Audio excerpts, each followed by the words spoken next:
الله والصلاة والسلام على رسول الله. الحمد لله الذي علم بالقلم، علم الإنسان ما لم يعلم، وصلى الله على خير معلم الناس الخير محمد، ثم أما بعد.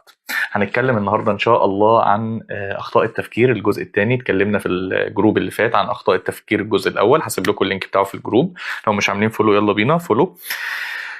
اتكلمنا عن أخطاء التفكير، واتكلمنا عن قد إيه ممكن أخطاء التفكير تكون متحكمة في يومي، ومتحكمة في طريقة تفكيري، ومتحكمة في الطريقة اللي بتعامل بيها مع الناس، وقد إيه ممكن أكون شايف إن الناس كلها اللي قدامي ممكن تكون بتأذيني، ولكن الأذية الكبيرة ممكن تكون جاية من جوه دماغي. الصراع الأكبر والصراع الأزلي والصراع اليومي ممكن يكون حاصل لي من جوه دماغي وأنا ما أعرفش، وحاسس إن أنا مظلوم بشكل مستمر، حاسس إن أنا عندي مشكلة بشكل مستمر، حاسس الناس بقت مؤذية بشكل مستمر، ولكن ممكن يكون كل الألم وكل المشاكل جاية من جوه دماغنا بس.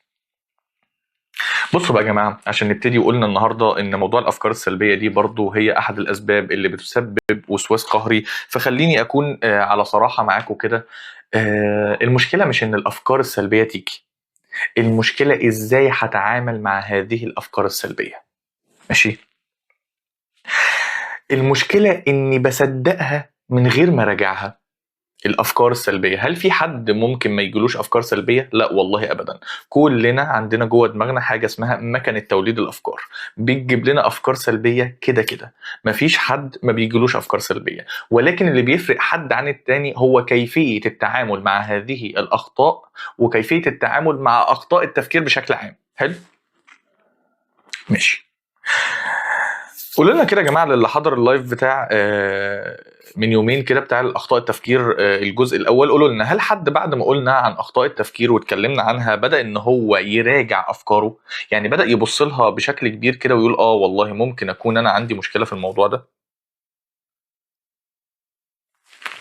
ازيك يا دنيا؟ الحمد لله على السلامه. ازيك يا محمد؟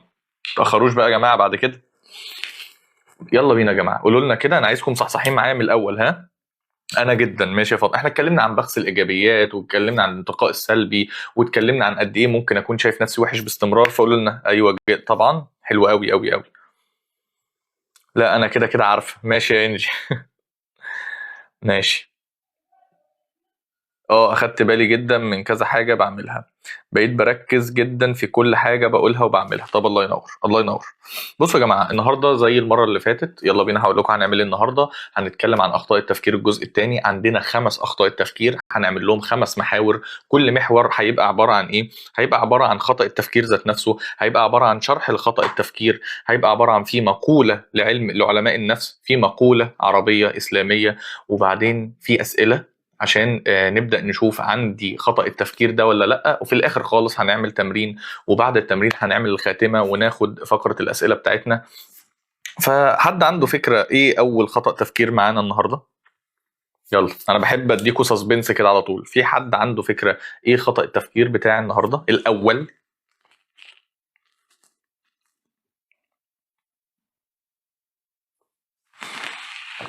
ازيك يا إيمان؟ الحمد لله على السلامة. يلا انتوا دخلتوا. ازيك؟ ازيكم؟ ازيك يا بلال؟ يلا يا جماعة، احنا ايه، انتوا داخلين على أول خطأ تفكير هنتكلم فيه النهاردة.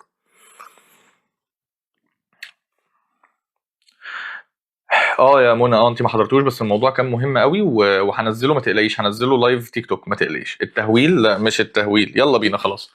انتوا بصراحه يا جماعه شكلكم نايمين كده بدري، فانا هديكم الايه، الدفعه الاولانيه عن حاجه اسمها الشخصنه، البيرسوناليزيشن. يعني ايه؟ يعني من الاخر كده انا السبب في كل شيء بيحصل. من الاخر زي الفيلم كده كان بتاع كريم عبد العزيز، انا اللي كلت الجبنه، انا اللي عامل المشاكل. الشخصنه يعني ايه؟ الشخصنه يعني انت شايف ان كل شيء وكل خطر وكل حاجه بتحصل في الكون حواليك هي بسببك انت مفيش غيرك. اصل هو ممكن يكون في من غيرك سبب المشكله، فبنسميها الشخصنه. يعني ايه بقى الشخصنه دي؟ يعني بتحمل نفسك المسؤوليه في كل شيء. لو حد جه سمع الكلمه اللي انا بقولها دي هيقول ايه؟ تحمل نفسك المسؤوليه في كل شيء، دي باين عليها حاجه حلوه. يعني حلو ان الواحد يكون شايل المسؤوليه، ولكن شايل المسؤوليه ومسؤوليه الخطا في كل حاجه حصلت، كل مشكله حصل. ايه ده؟ والله في وباء حصل، في كورونا حصل، انا شكلي ما اتعاملتش كويس. هقول لكم الكلمات اللي ممكن تكون درجه في الحد اللي عنده اخطاء التفكير منها البيرسوناليزيشن. يعني ايه؟ اول حاجه، لو حد متضايق منك، لو في حد قريب منك ومتضايق منك، يبقى اكيد انت السبب. انا السبب، اكيد انا عملت له حاجه تضايقه، ما هو مش مجنون يعني، هو اكيد اتضايق لسبب. قولوا لي حد مثلا حد قريب منه، ازيك يا كريم الحمد لله على السلامه، هل حد لسه، لا يا فاطمه لسه، مش جلد الذات لسه، ده جاي، اهدي بالله كده اهدي، لا مش جلد الذات، البيرسوناليزيشن يعني الشخصنه، لسه جلد الذات جاي، يعني انا الغلطان، لسه ما جلدتش ذاتي، انا غلطان. هل حد شاف ان حد قريب منه، اول ما حد قريب منه يبدا ان هو يتغير معاه، او يبدا ان هو ما يردش عليه او كلام من ده، يقول انا السبب؟ ما انا اكيد ضايقته، ما هو بالبداهه كده، هي مش محتاجه معالج نفسي يعني، اكيد انا عملت حاجه غلط. قولوا لي. ده اول علامه من علامات خطا التفكير، البيرسوناليزيشن. بيرسوناليزيشن.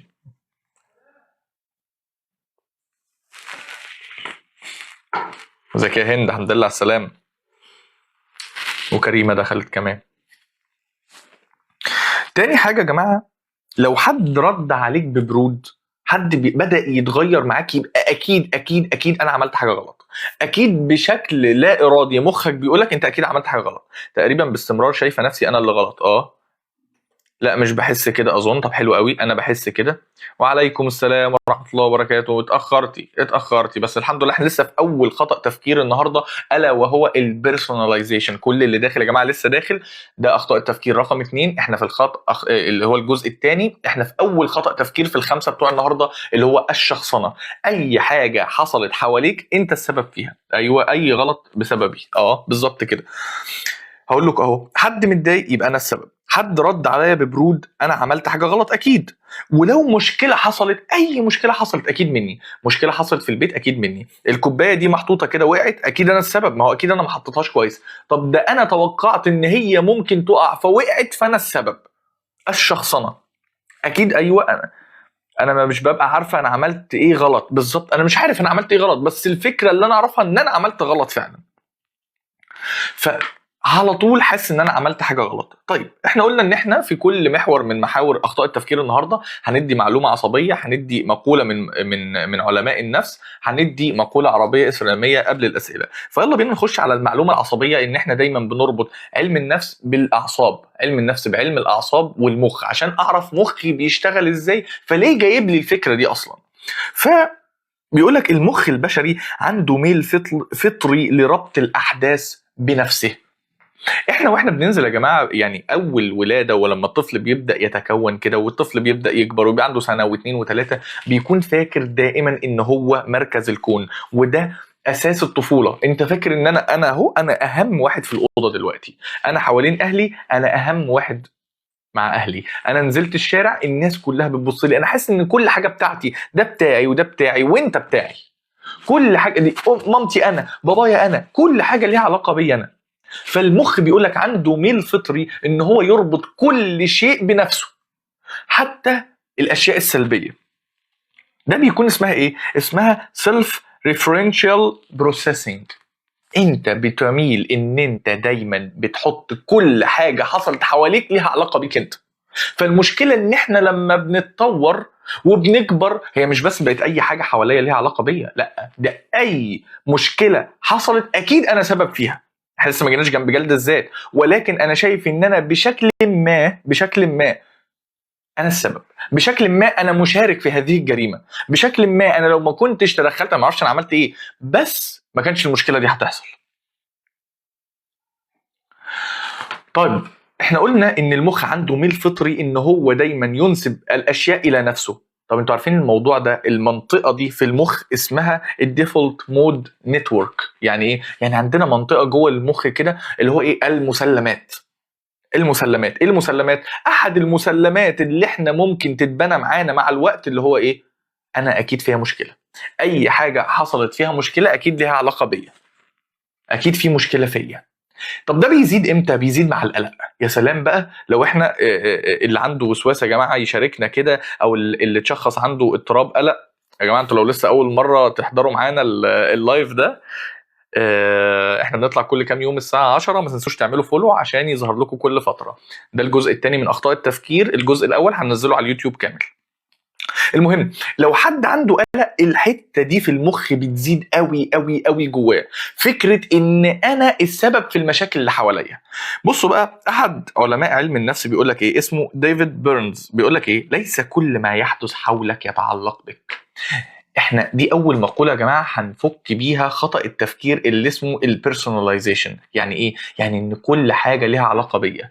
ده اول حاجه هنبدا ان احنا نشتغل عليها، هي المقوله دي بتاعت عالم النفس ديفيد. بيقول لك ايه؟ ليس كل ما حولك يتعلق بك. فين ليلي يا جماعه؟ كان زمانها كتبت كل حاجه. انا عندي اضطراب قلق وبحس بكده دايما. بالظبط. يلا بينا، او عايز حد يكتب المقوله دي يا جماعه عشان نبقى نرجع لها. ليس كل ما يحدث حولك يتعلق بك. اعرف ان مش انت دايما مركز الكون. الكون فيه ناس كتير قوي، محيطك لوحده فيه ناس كتير، بيتك فيه ناس كتير. ليس كل ما يحدث حولك يتعلق بك. مش كل حاجه بتحصل حواليك لازم تمد ليها صباعك كده تقول ما انا لو ما كنتش عملت كده، ما هو المشكله اللي حصلت بسببي. مين فينا يا جماعه واحنا بنتكلم كده حاسس ان هو كان دايما بيشيل؟ شكرا يا جماعه كل اللي كتب الله ينور عليك والله. مين كان حاسس ان اي حاجه حصلت هو السبب فيها حتى وهو صغير؟ او حد مثلا هنا الاخ الكبير مثلا، فكان بيتقال له انت ليه ما خدتش بالك من اخوك؟ انت لو كنت خدت بالك منه ما كانش عمل كده. قولوا لنا كده، شاركونا، هل حد مر بتجربه زي كده؟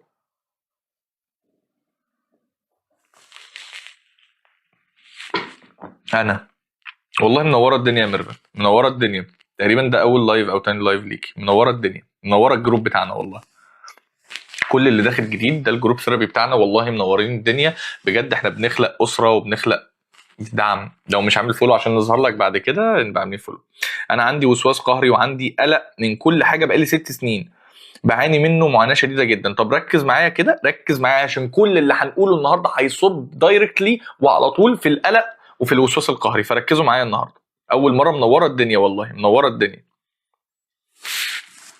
جلد الذات وتأنيب الضمير يخلينا نشعر اننا السبب. اقول لك على حاجه يا ايمان، والله العظيم 3 قبل جلد الذات كمان. لا، ان انا السبب هو اللي بيأثر على جلد الذات. عشان كده انا ما حطيتش جلد الذات في الاول بتاع الجروب بتاعنا النهارده. ده ان انا بحس ان انا السبب هو اللي بيجيب لي جلد الذات. انت متخيله بقى؟ متخيله يا ايمان ان انا بحس ان انا السبب دايركتلي على طول بيصب فين؟ طب ما دام انا السبب يبقى محتاج اجلد ذاتي، محتاج اعمل حاجه بقى، ما دام انا على طول كده. اهلا اهلا والله بخير. ازيك يا سوما؟ عامله ايه؟ منوره الدنيا. اتاخرتي شويه بس احنا لسه في الاول، الحمد لله احنا لسه في الاول. اللي مش عامل لنا فولو يعمل لنا فولو.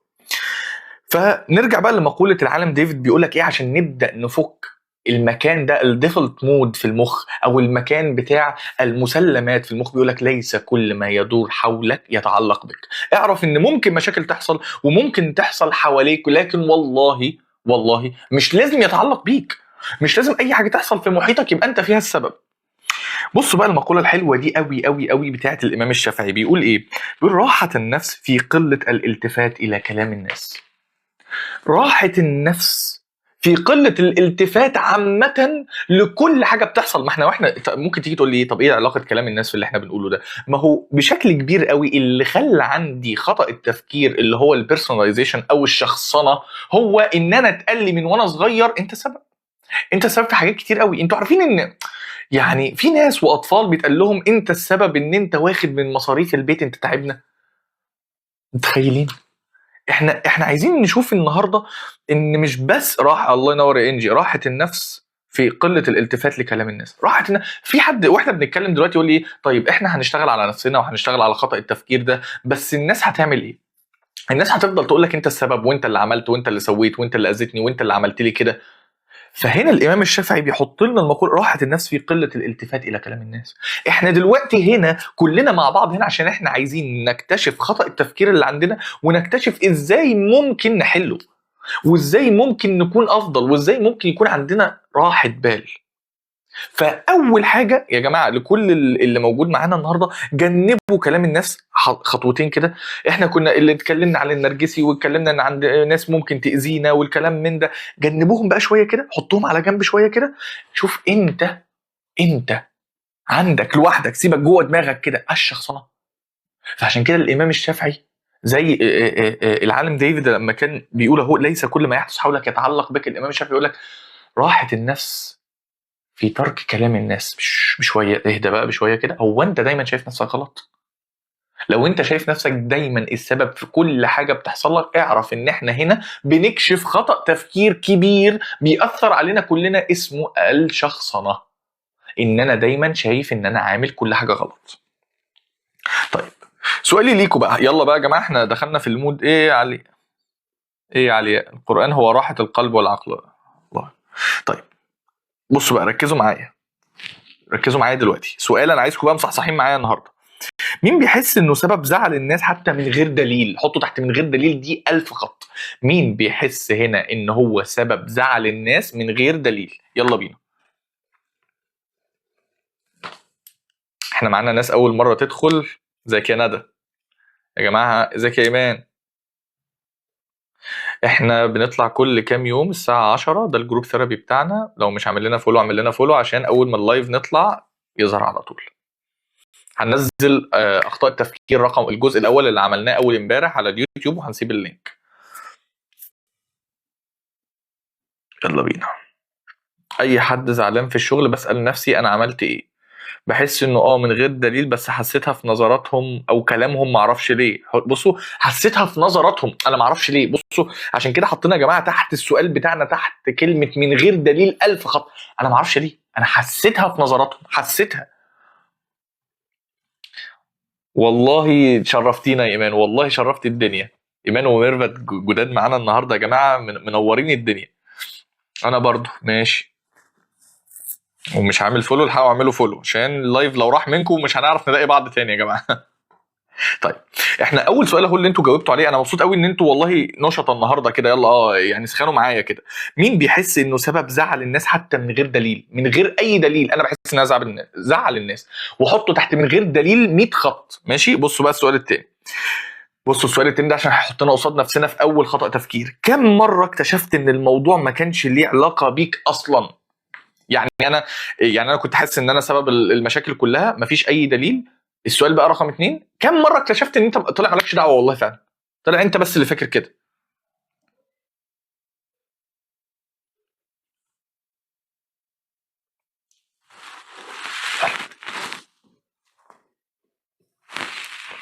وحتى لو انا اللي زعلانه بخبي علشان اللي قدامي ما يزعلش. كتير جدا، كتير كتير جدا، كتير قوي.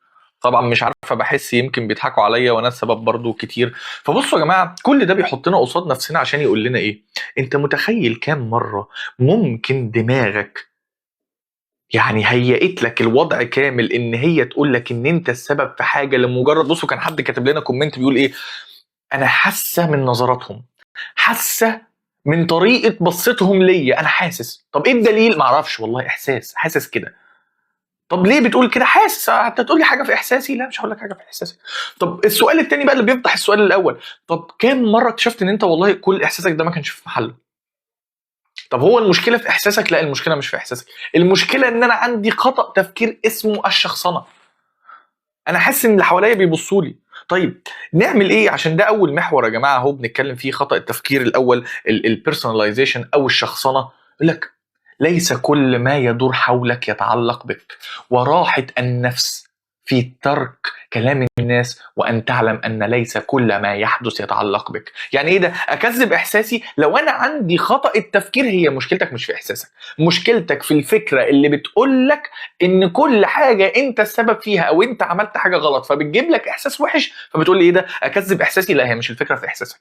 الفكرة إنك عندك خطأ تفكير عامي إحساسك، عامل لك مشكلة. ماشي، يلا. مين يتوقع تاني خطأ تفكير معانا النهارده؟ يلا بينا، استعدوا.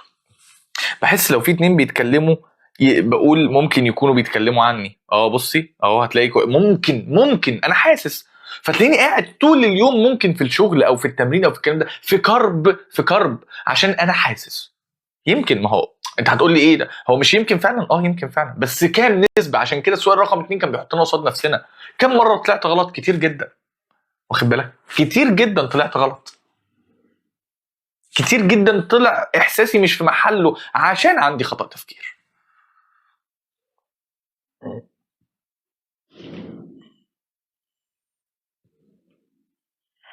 لو حد بيقف في طريقي بحس ان ده عقاب علشان اذيت حد او ظلمت حد او جيت على حد.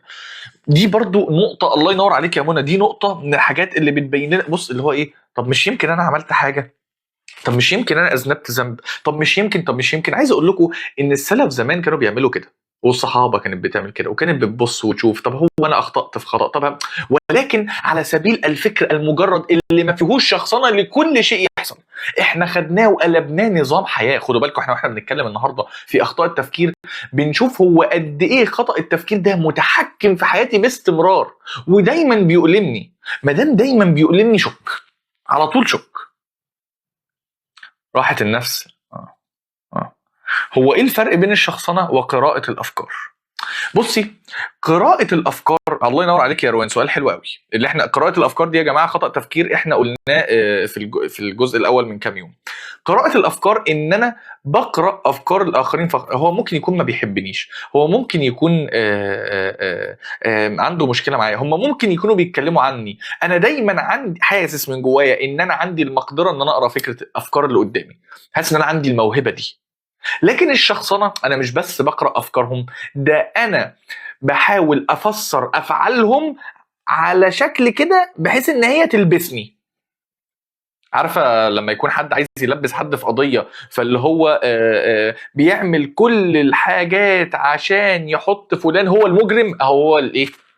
الشخصنة هي كده. أنا مش بس بقرأ أفكارك عشان أنا جامد وعشان أنا أقدر أقرأ أفكارك وعشان أنا عارف أنت ممكن تعمل إيه، لا ده أنا بقرأ أفكارك عشان أقول أنا السبب،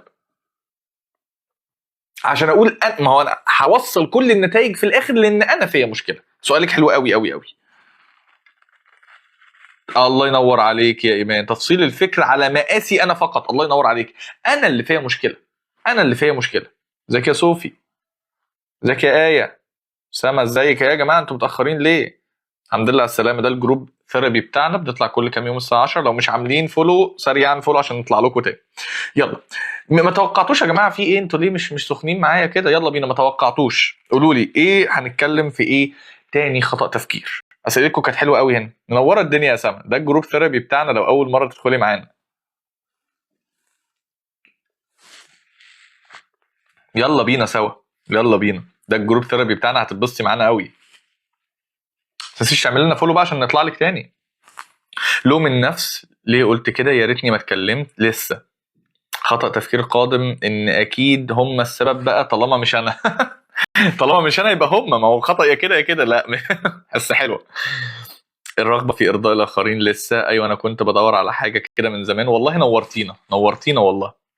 بعد العمره لما لقيت كذا حاجه باظت حتى الشغل والحياه، فشكيت اني عملت حاجه غلط او ذنب او ذنب. ايوه مش متخيله، متخيله اكيد اي حاجه بتحصل انا المشكله فيها. وده فعلا خطأ التفكير الاول اللي هو البيرسوناليزيشن، اللي هو الشخصنه. اكيد انا فيها مشكله. متخيلين بنحط على نفسنا لوم قد ايه؟ حاطين على نفسنا ميكروسكوب قد ايه ان انا بخلي كل حاجه. كانت مين اللي قالت؟ كانت منى ولا مين؟ إن لا مش تأنيب الضمير يا منى، ان انا بحط كل حاجه عشان تبقى على مقاسي في الاخر. ما هو انا ما لازم اطلع بحد هو المذنب، زي ما تكون انت وكيل نيابه ولازم تطلع حد مذنب. انا ما فيش غيري اهو فلان. بصوا يا جماعه، خطأ التفكير رقم 2 هو التوقع السلبي للمستقبل، الفورتشن تيلينج. التوقع السلبي الدائم للمستقبل. تصدقوا انا وانا بحضر الخطأ التفكير ده حضرت المقولة العصبية، حضرت المقولة بتاعت أحد علماء علم النفس، حضرت مقولة العلمية الإسلامية، ولكن ما حضرتش مقولة فكروني قالوها لكم. كان جدي قالها لي عن الحتة دي بالذات، لدرجة إن أنا بروزتها وحطيتها برواز في أوضتي كده. ففكروني أقولها لكم كده لما يجي وقت المقولات. أيوة التشاؤم، الله ينور. الحمد لله إن أنا افتكرت ده دلوقتي. ماشي، بصوا بقى، احنا قلنا ان خطأ التفكير الاول هو الشخصنة، خطأ التفكير الثاني هو التوقع السلبي للمستقبل. احنا متعودين في كل خطأ تفكير نقول هو ايه علامات ان انا عندي خطأ التفكير ده. بصوا بقى، بيقول ايه خطأ التفكير ده؟ بيقولك التأكد ان القادم أسوأ مهما كان. انا متخيل ان اللي جاي دمار على الكل، دمار عليا، هيحصل مشاكل. الحمد لله اللي معيشني لغاية دلوقتي. بصوا بقى، من الالفاظ او الكيوردز اللي بتدل ان انا عندي خطأ تفكير التوقع الأسوأ للمستقبل ايه؟ الموضوع ده هيفشل، العلاقة دي مش هتكمل، انا هفشل قبل ما ابدأ، انا هروح انترفيو ما هم مش هيقبلوني، ما هو الشركه كبيره، ما انا امكانياتي على قدي، ما انا بلاش اقدم اصلا، انا هطلع اتكلم مع الناس قدام الناس اكيد مش هقول كويس. قولوا لي كده حد بيقول لنفسه كلام زي كده؟ يا ساتر يا رب، يا ساتر والله يا اسراء، شايفه خطأ التفكير ده يخض حبتين. اه قولوا لي حد سمع الكلام ده قبل كده او سمعه حد بيقوله لنفسه قبل كده؟ لا. طب الحمد لله، انا كده كده هترفض، يبقى ليه احاول؟ بالظبط، انا كده كده هترفض، احاول ليه؟ انا كده كده هروح الشغل، هم محتاجين ناس بيفهموا اكتر مني، هم محتاجين ناس معاهم علاقات اكتر مني، انا ما عنديش واسطه، انا دايما هفشل. طب ما انا فشلت وانا في المدرسه، طب انا سمعنا التشاؤم، بقول كده على طول. لا الحمد لله، بس شفت كتير بيقولوا كده لنفسهم فعلا. جاسمين، ازيك يا جاسمين؟ انا كده على طول ذوقي كده جدا، بس بكره الموضوع ده طبعا. او يقولوا داخلين على ايام سودة، والله يا ايمان احنا داخلين على ايام سودة، الدنيا الجايه. ايوه التشاؤم، ايوه يا عادل، الحمد لله على السلامه يا دكتور عادل. ايوه التشاؤم ده حاجه صعبه، ربنا يجينا فعلا. تخيل لو ان احنا ممكن يكون متبرمج جوه عقلنا، في دماغنا حاجه دائمه دائمه كده بتخلينا نشوف المستقبل دايما اسود. انتوا متخيلين قد ايه جهازنا العصبي ممكن يعاني لو انا شايف ان اللي جاي دايما في مشكله، في حاجه هتحصل؟ يا اسره ازيك يا اسره؟ متاخرين ولا ايه؟ انا مش بقوله دايما لنفسي، بس اللي حواليا بيقولوا كده كل لما اقدم في شغل. هو ده اللي احنا بنتكلم عليه يا يسرا، هو ده اللي احنا كنا بنتكلم عليه. بنقول ايه؟ ان احنا هنقعد نقول انت فاتك المقوله بتاعت عم ضياء. الله عليك يا وسام، عم ضياء، هو عم ضياء اللي هو كله رايح. الله الله والله العظيم انتوا بتقولوا حاجات يعني بتخلي الدنيا اوضح كتير فعلا. انا عمال احضر واقول لكم كلام كبير ومش عارف ايه، وجت وسام في كلمه تقول لي عم ضياء. ما هي عم ضياء فعلا طب انا حضرت ليه؟ هي عم ضياء اللي كان في المسلسل عمال يقول لك كله رايح وهلاقيه يتقدم في شغل احسن، ما انت ما انت هتترفض كده كده، ليه تشتغل على نفسك؟ ما انت كده كده هتموت. انتوا متخيلين؟ اهو عم ضياء بقى بيفسر، هو المثال الحي لخطأ التفكير بتاع التوقع الأسوأ للمستقبل. انا مش عارف اقول لك ايه يا وسام حقيقي. انت ازاي جبتيها صح كده؟ والله والله ف هو انا بعد كده وانا بعملها في العياده يا جماعه، وانا بعمل الجروب ثيرابي ده في العياده، انا هحط عليه عم ضياء بين قوسين كده، واحط صوره الراجل عشان احس ان وهقول ان وسام هي اللي قالتها. فانتوا متخيلين التوقع السيء للمستقبل؟ انتوا شايفين الراجل كان عامل ازاي؟ وشه مضلم ازاي، تعبان ازاي؟ اهو ده اللي ممكن خطأ التفكير يعمله فينا. الله ينور يا وسام. ماشي اضحكي يا يسرا اضحكي، ماشي. طيب المعلومه العصبيه بقى، يلا بينا في الجد بقى. قال لك التوقعات السلبية المستمرة ترفع هرمون الكورتيزول وبتخلي الجسم في حالة توتر مزمن. اعرف ان مجرد توقعك السلبي المستمر بيخلي جسمك يفرز هرمون الكورتيزول، فده ممكن يؤثر عليك ان انت يبقى عندك توتر مزمن. يعني تروح للدكتور يقول لك انت عندك توتر مزمن، انت عندك حالة توتر عامة على طول بتحصل. احنا مش عارفين ازاي ممكن الادوية تقلل من التوتر اللي عندك ده. ليه؟ عشان الكورتيزول مالي جسمك. اقول لكم على حاجه، انتوا عارفين ان الجسم بيفرز الهرمونات مش بس لما بيشوف خطر حقيقي، لا ده لما انت بتتوقع وقوع خطر، بتتوقع وقوع مشكله، والعكس. اقول لكم بقى معلومه عصبيه مضاده على طول. انتوا عارفين ان مراكز النشاط بتاعه الدوبامين في العقل بتنشط، الدوبامين اللي هو هرمون السعاده بتنشط لما بس تتوقع مكافاه. فتعالوا بقى احنا العكس على طول في فكره ايه؟ التوقع السيء للمستقبل اللي هو خطأ التفكير، اللي هو دماغك بمجرد ما انت تتوقع مشكله هتحصل، هوب على طول الكورتيزول يملى جسمك. فلما الكورتيزول يملى جسمك تحس ان انت عندك توتر باستمرار. الله ينور. طيب في عالم نفس مشهور جدا ارون بيك بيقول ايه بقى؟ بيقول لك العقل القلق يتعامل مع الاحتمالات وكأنها حقائق. بصوا المقولة دي في الجون يا جماعة. العقل القلق يتعامل مع الاحتمالات على أنها حقائق. يعني احنا ممكن واحنا قاعدين كده تقولوا ايه؟ طب كل اللي انت بتقول ان هو ممكن ما يحصلش، طب ما هو ممكن يحصل ولكن احنا كلنا دلوقتي في حيز الاحتمالات. طول ما احنا في حتة الاحتمالات اعرف ان لو انت فاكر ان هي مش بس احتمالات، دي حقائق، هتلاقي عقلك دايما قلق. عشان كده ارون بيك بيقول لك ايه؟ العقل القلق اللي دايما قلقان، اللي عنده نمط القلق، بيتعامل مع الاحتمالات اللي احنا قاعدين مع بعض كده وبنتكلم ونقول ايه والله يمكن، والله ممكن تحصل وممكن ما تحصلش، لا بيتعامل معاها ان هي حقائق. واللي عنده وسواس قهري يفهم اكتر، بتجيله فكره على طول، مثلا ايه، هو لسه غاسل ايده ودنيته زي الفل والدنيا تمام، لسه غاسل ايده ودنيته اهو الميه بتنزل من ايديه، يجي يبص كده، هو ممكن ايدي تكون اتوسخت، ممكن اهو احتمال ماشي، لا ده حقيقه، وعقله مش قادر يبعد عن هذه الحقيقه، فيقوم غاسل ايده تاني. واللي عنده وسواس صلاه كذلك، ايه ده انا ما قلتش بسم الله الرحمن الرحيم في اول الصلاه، يبقى انا محتاج اعيدها تاني. فبيتعامل مع الاحتمال وكانه حقيقه، ده حصل بجد وفعلا. صح انا بعمل كده ايوه العقل، الله ينور يا فاطمه، العقل القلق يتعامل مع الاحتمالات وكانها حقائق. احنا معانا ناس جديده النهارده، ما تنسوش تعملوا لنا فولو يا جماعه. طيب نيجي بقى للمقوله الاسلاميه، حديث عن النبي صلى الله عليه وسلم، صلوا على النبي. قال صلى الله عليه وسلم تفاءلوا بالخير تجدوه. فاكرين ان وانا من شويه لما قلت لكم ان العقل بمجرد توقع نتيجه جيده او توقع مكافاه بيفعل جوه دماغك بتفعل مراكز الدوبامين، الشعور بالسعاده. فقبل ما تحصل على الحاجه الحلوه دي تلاقيك اصلا في حال افضل. مين فينا يا جماعه، مين فينا يعني وهو صغير، تعالوا نتكلم واحنا صغيرين، لما في يوم من الايام مثلا عرف ان تاني يوم اجازه، تاني يوم البي تي او حصه الرياضه يعني في المدرسه، او تاني يوم هيخرج او هيتفسح، بمجرد الاحساس ده نام نوم حلو، او ما كانش قادر ينام من كتر ما هو فرحان. شاركوني كده.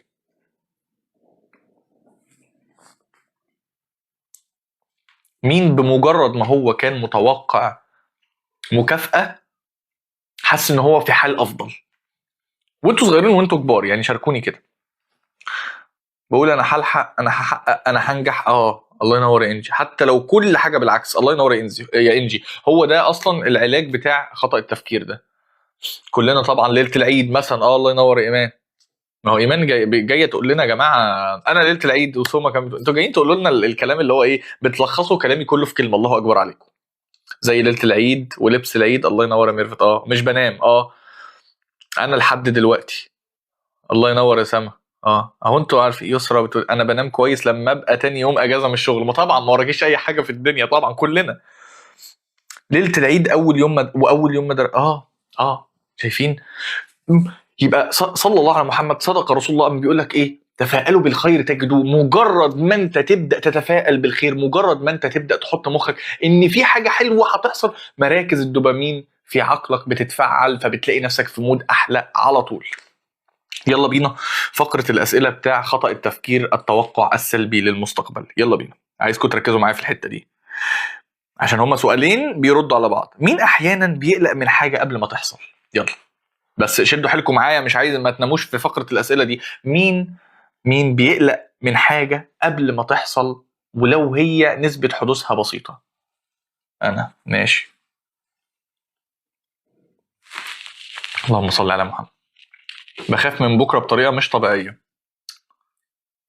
أشرقت، أنت أول مرة معانا يا أشرقت؟ بخاف من بكره بطريقه مش طبيعيه، يبقى انت معانا في خطا التفكير ده اللي هو التوقع السلبي الدائم للمستقبل. قولي لي ان انت حضرتي والنبي من اول ما كنا بنشرحه. محمود زكي، اللهم صل على محمد. انا دايما، انا جاسمين، نرمين يا نرمين يا متاخره، انا كلنا ماشي يا جايده، انا ماشي.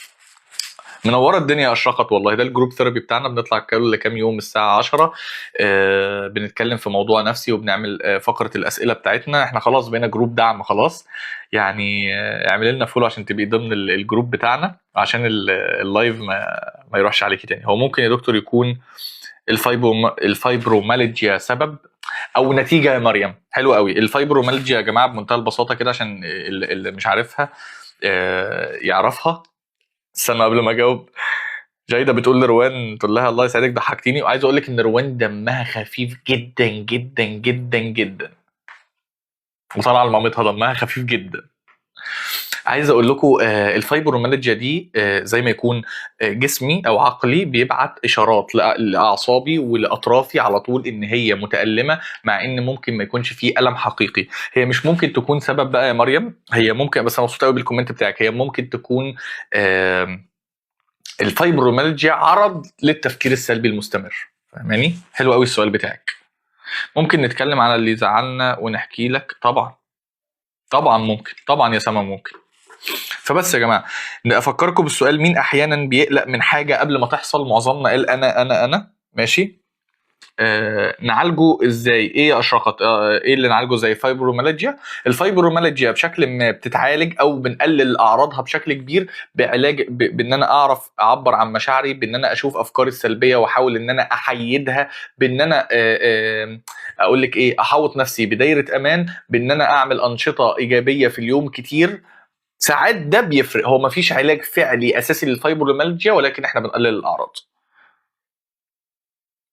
مريم، انا حاسه بقى ان الفايبروميالجيا عندي لان اصلا بابا متوفي بقاله شهر، فالصدمه صعبه جدا. بقاء الله يا مريم، بس انت لسه في مرحله الصدمه، ما تشخصيش نفسك ابدا في مرحله الصدمه ابدا. قلقانه ومتوتره من الحاجات اللي بتحصل، بس بقيت بحاول اقول انا واثقه في اقدار ربنا ليا. الله ينور، الله ينور. السؤال هفكركم بيه، مين احيانا بيقلق من حاجات قبل ما تحصل؟ السؤال رقم 2، ركزوا معايا في الحته دي قوي.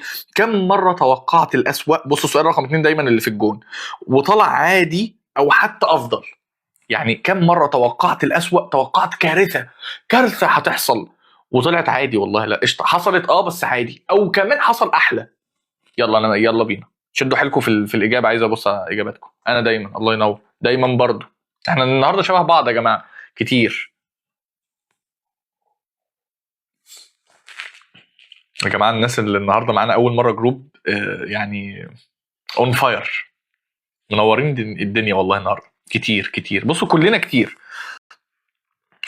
فعلا. الانجازات، انا وقفت ماشي. فعلا الانجازات ايه بقى؟ دايما يا دكتور بقلق. اكتبيها تاني يا يسرا، هربت مني. بقلق من بين افقد حد بحبه، ولما هو توفى احساسي زاد. بص يا مريم بقى، المشكله ان احنا لما بنتوقع السيء نتوقع السيء، ممكن في مره من المرات يحصل، فهو هوب نازل عليها زي الباراشوت ويقول بص هو ده. يبقى تفكيري كان في محله، مع انه هو معيشك في كرب بقاله سنين وما حصلش غير بعد سنين، ولكن عايز يجي يفهمك ان بصي انا حصلت، فبصي تفكيرك كان في محله. لا، ما كانش في محله، ده عيشك في كرب سنين لغايه اما حصل. فعلا الانجازات بتقلل من خوفي للمستقبل، ولكن برجع تاني اكسل واحس من خوفي اني مش قادره اعمل حاجه. بصي، ما هو ده الفكره ان البرمجه موجوده جوه دماغي، فهتبقى زي الوسواس يا جماعه، وركزوا معايا في الحته دي. انا بمشي كويس، فبحس ان انا كويس، ثم البرمجه اللي جوه دماغي لسه موجوده، فبتحسسني وحش تاني، بتحسسني وحش من اول وجديد. فعشان كده احنا هنا النهارده مع بعض عشان نعالج البرمجه مش نعالج الاعراض. الله ينور عليكم يا جماعه. يلا بصوا بقى، يلا بينا داخلين في ثالث مستوى او ثالث خطأ تفكير النهارده. توقعوه. يلا، حد فيكم توقعه قبل كده؟ بس انا مش هقول لكم.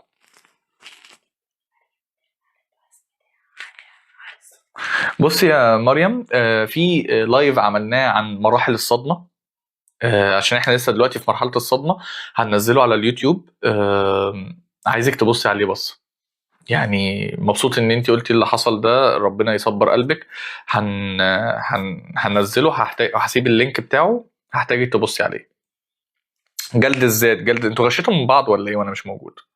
الرغبه في ارضاء الجميع والاخر، لا هو جلد الذات اللي هو هارش سيلف كريتيسيزم، او بيقولوا السيلف بليم، جلد الذات المستمر، اللي هو بشكل ما بيبقى مع الشخصنه. ما هو انا انا بشخصن فوق وبحس ان انا السبب دايما، وبحس ان انا اللي فيها مشكله، هوب شخصنه، ماشي، هوب بعدها طب ما انا شخصنت قلت ان انا السبب، فهسيب نفسي كده؟ لا طبعا، جلد ذات. الله ينور عليكم يا جماعه. طب ايه الصوت، ايه الاصوات اللي بتقول لك ان انت بتجلد ذاتك او عندي خطأ التفكير بتاع جلد الذات الدائم؟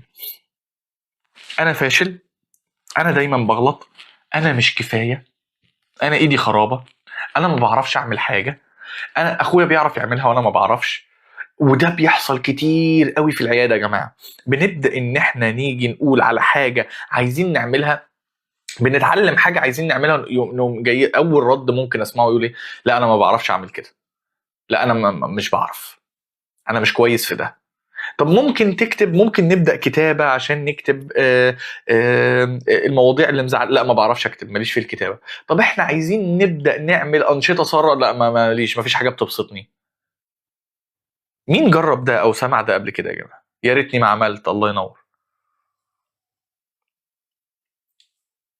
هو ده خطأ التفكير، جلد الذات الدائم. اقول لكم على حاجه والله يا جماعه.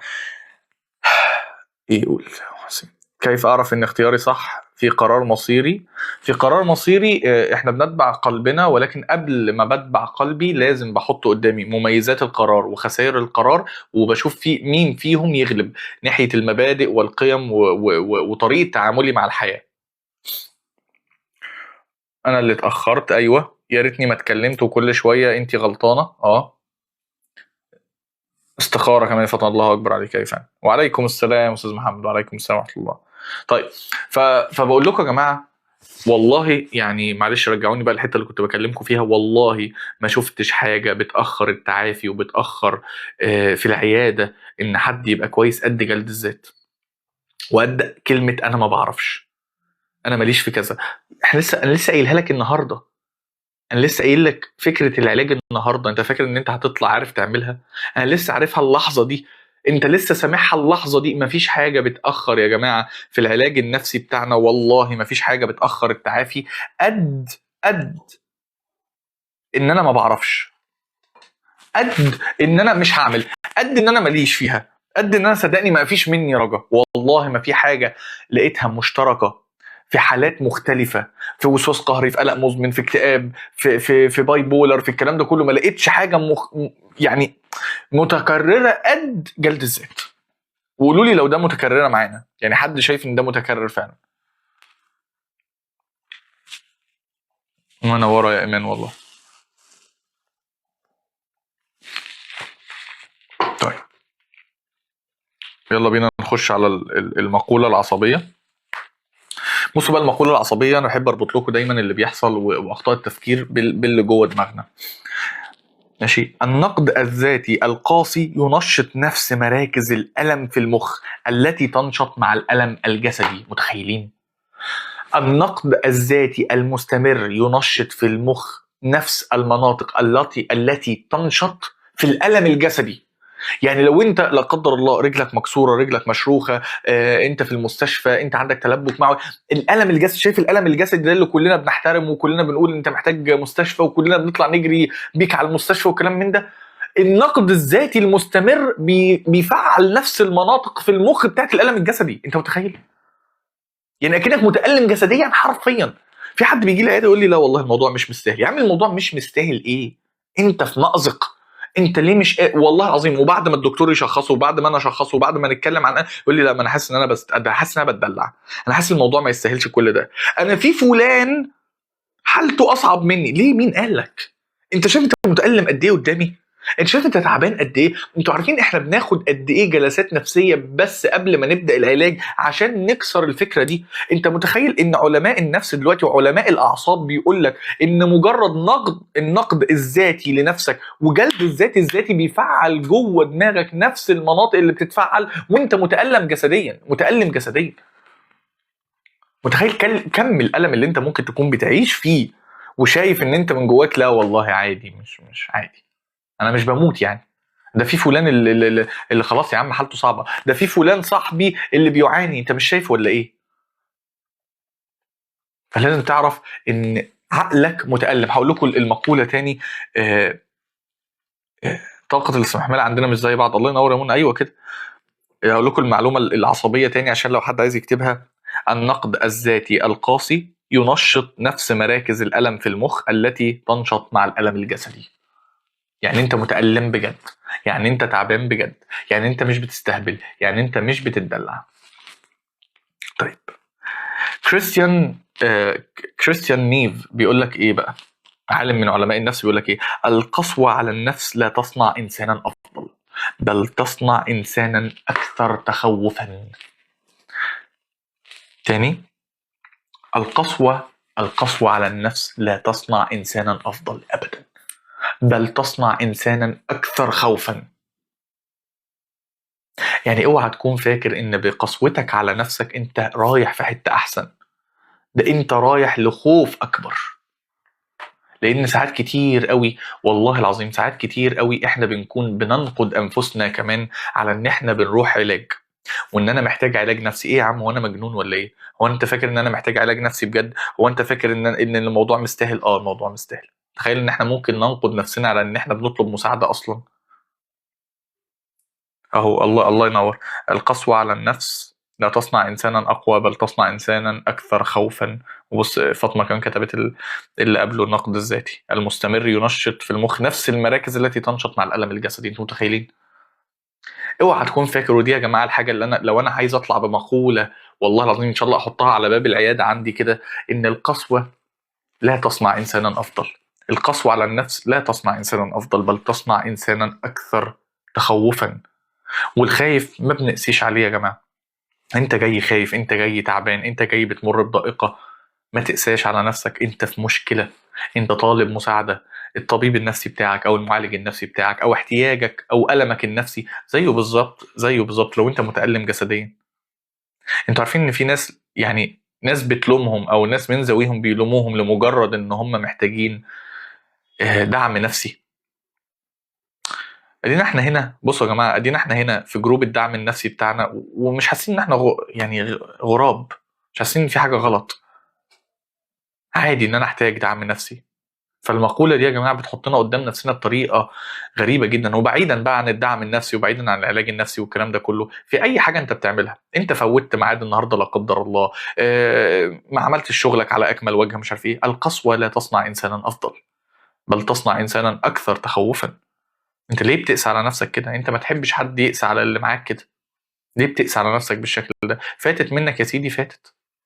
انتوا عارفين ان في ناس ممكن تكون اتفحتت في اليوم، اتفحتت والله العظيم. ببقى فيه في جلسات كده، في حد عمل كم حاجات في اليوم رهيب، او هو بيصارع الاكتئاب وربنا كرمه ان هو داس على نفسه قوي قوي قوي قوي وعمل حاجه من 5 حاجات في اليوم، يقول لي انا فاشل. يا عم فاشل ليه؟ ليه القسوه دي؟ انت مش فاشل، انت بتحاول.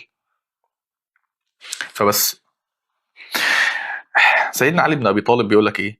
من كرمت عليه نفسه هانت عليه الدنيا. يعني لو نفسك كرمت عليك، من كرمت عليه نفسه هانت عليه الدنيا. لو نفسك كرمت عليك، لو عرفت ان نفسك التي بين جنبيك دي امانه، امانه بين ايديك، هتهون عليك اي حاجه في الدنيا. يا عم عملتش الشغل كويس، ماشي يا عم، قدر الله ما شاء فعل، تعمله بكره. حاولت النهارده وغلطت، نحاول بعده.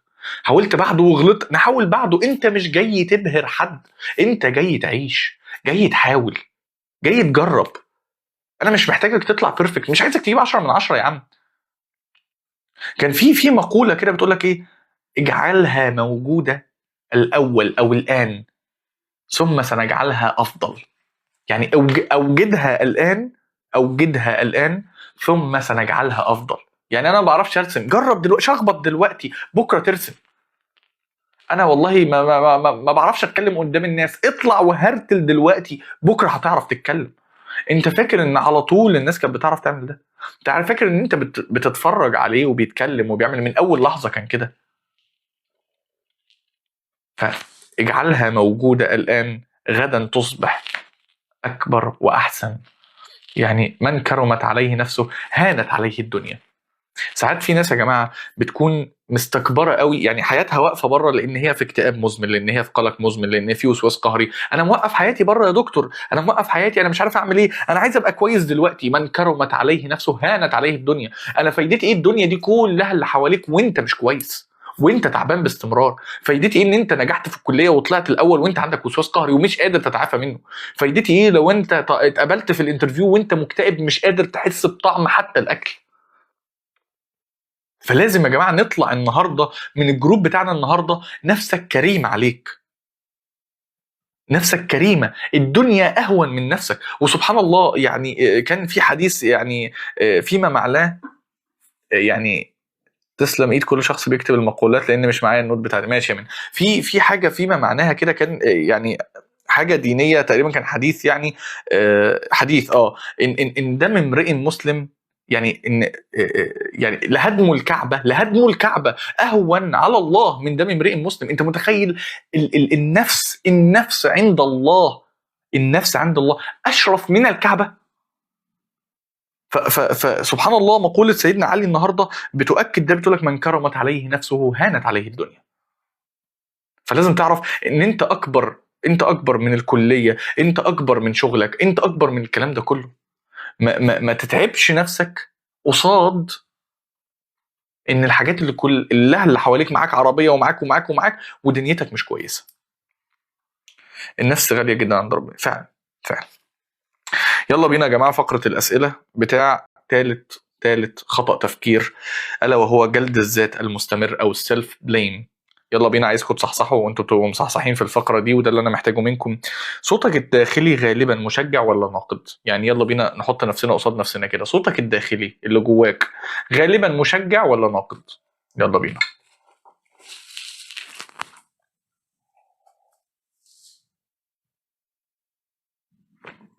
مشجع، حلو والله. ناقد جدا، ناقد، ناقد اكتر، ناقد ومستنزف. مشجع، حلو. انتوا عارفين ان في ناس من اللي بتكتب دلوقتي ان هو مشجع في يوم من الايام كان ناقد؟ انا فخور بيكم جدا. سؤال مختلف شويه، انا عندي مش قادر الحقه وبجد مضايقني معظم الحاجه. انا مش عارف افهم يا منى. بيكسل، بيكسل، حلو. ده اجابه مختلفه تماما. ناقد بس بقيت بحاول اخليه مشجع. الله ينور. ناقد وناقص. كل الناس اللي داخله معانا النهارده جديده يا جماعه، اول مره. ده الجروب ثيرابي بتاعنا، بنطلع كل كام يوم الساعة 10. بدل ما نعمل جروب ثيرابي على أرض الواقع، عملناه هنا على التيك توك عشان كلنا يبقى متاح بالنسبة لنا، والساعة 10 تبقى متاحة لينا كلنا. لو مش عامل فولو، اعمل لنا فولو وانضم للجروب ثيرابي بتاعنا عشان نظهر لك بعد كده. ده أخطاء التفكير رقم 2. الجزء الثاني احنا عملنا الجزء الأول وهنسيبه على اليوتيوب لكل اللي ما حضروش. الله ينور يا جماعة. محبط محبط. جيدة بتقول طيب إذا قلت لك الاتنين والله العظيم يجي صوت سلبي وارد عليه بإيجابي ويتكرر. بص يا جيدة، حلوة قوي قوي قوي الإجابة دي يا جماعة، انتوا بتجاوبوا إجابات والله مختلفة جدا. عندي صوت سلبي وعندي صوت إيجابي، ده معناه إن الصوت الإيجابي بدأ يتولد عشان يبدأ ينافس الصوت السلبي. ده معناه إن أنت ماشية على طريق اللي يخليكي توصلي في الآخر لواحد منهم هو اللي يعيش. عارفة مين فيهم اللي هيعيش؟ اللي هتدعميه. اقول لك في مقوله كانت حلوه قوي قوي قوي، ركزوا معايا فيها. حلوه قوي يا جماعه ان احنا اتكلمنا في الحته دي، ركزوا معايا وعايز اجاباتكم. لو احنا دلوقتي جبنا ذئب ابيض وذئب اسود وحطيناهم الاثنين في اوضه، تفتكروا مين هيعيش؟ يلا عايز اجابات، حد يقول لي ابيض، حد يقول لي اسود، يعني شوفوا جاوبوني كده.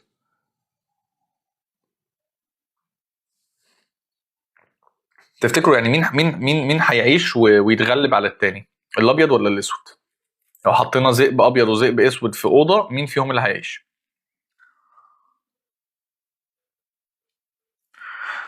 اه يا سوما، لا ما بنعملش حاجه الله يا فاطمه، الاقوى اللي بتاكله. الله يا انجي، الاثنين على حسب الاقوى. طيب حلو، الاقوى والاذكى. لا مهتاب، اخيرا يا مهتاب. الاقوى على حسب الاقوى. طب هو مين هيبقى الاقوى؟ انجي قالت اللي باكله. مين هيغلب التاني؟ لو انا حطيت ذئب ابيض وذئب اسود في اوضه واحده، مين اللي هيغلب؟ اللي هتاكله، اللي هتدعمه، اللي هتقف في ظهره، اللي هتخليه دايما اقوى. ما انت هتاكل واحد مش هتاكل التاني. فلما يبقى في جوانا صوت سلبي وبحاول اطلع صوت ايجابي، اكل الايجابي. ما تتضايقش من نفسك ان انت بتقول لنفسك صوت سلبي، انت كده بدات تشتغل على نفسك عشان الايجابي يعيش. فالله ينور يا جماعه. الله ينور. الله ينور. الله ينور قوي. طب احنا اول سؤال قلنا صوتك الداخلي غالبا مشجع ولا ناقد؟ في اللي قال مشجع وفي اللي قال ناقد. يلا بينا تاني سؤال بقى. لو كلمت صاحبك بنفس الطريقه اللي بتتكلم بيها مع نفسك، تفتكر هيكمل معاك؟ لو كلمت صاحبك او المقرب ليك بنفس الطريقه الناقده اللي بتتكلم بيها مع نفسك، تفتكر هيكمل، هيحب صحبتك؟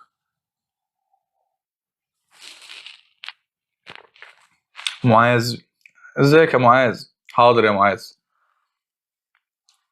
عينيا الاثنين. ساره لا، ماشي لا. تقريبا مستحيل.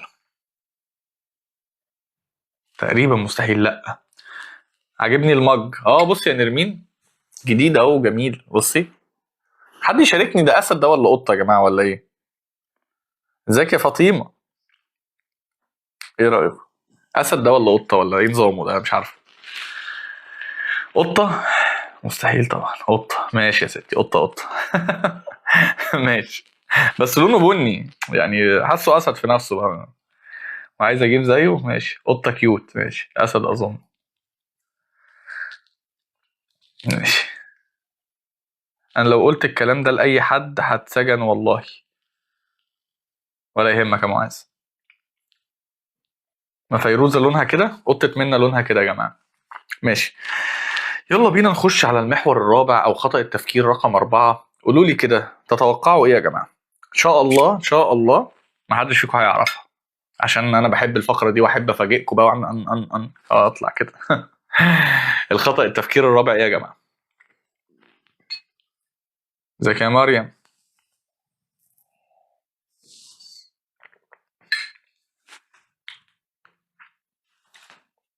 مغترب بلوك الشهور، 6 سنين مسافر، ينزل كل 6 شهور وعاوزة أنفصل عنه. لو حاسة إن احتياجك ده هو ده احتياجك الأساسي الكامل ومفيش تلبية لاحتياجاتك والكلام ده كله، أنا عارف ما بحبش الردود السريعة، ولكن توكلي على الله لو مفيش أي سبيل لأي إصلاح. هما الناس مش هيطلعوا سبب. أكيد اللوم، ما احنا لسه كنا في اللوم يا منى، جلد الذات. أنت سرحانة ولا إيه؟ احنا لسه كنا في جلد الذات، احنا لسه كنا في خطأ تفكير جلد الذات. أنت هتخلي الناس تسرح؟ ازيك يا ميدو؟ ماشي. ايه الفرق بين، احنا في علاج نفسي دلوقتي يا جماعه، احنا في علاج نفسي، في علاج نفسي. يلا بينا.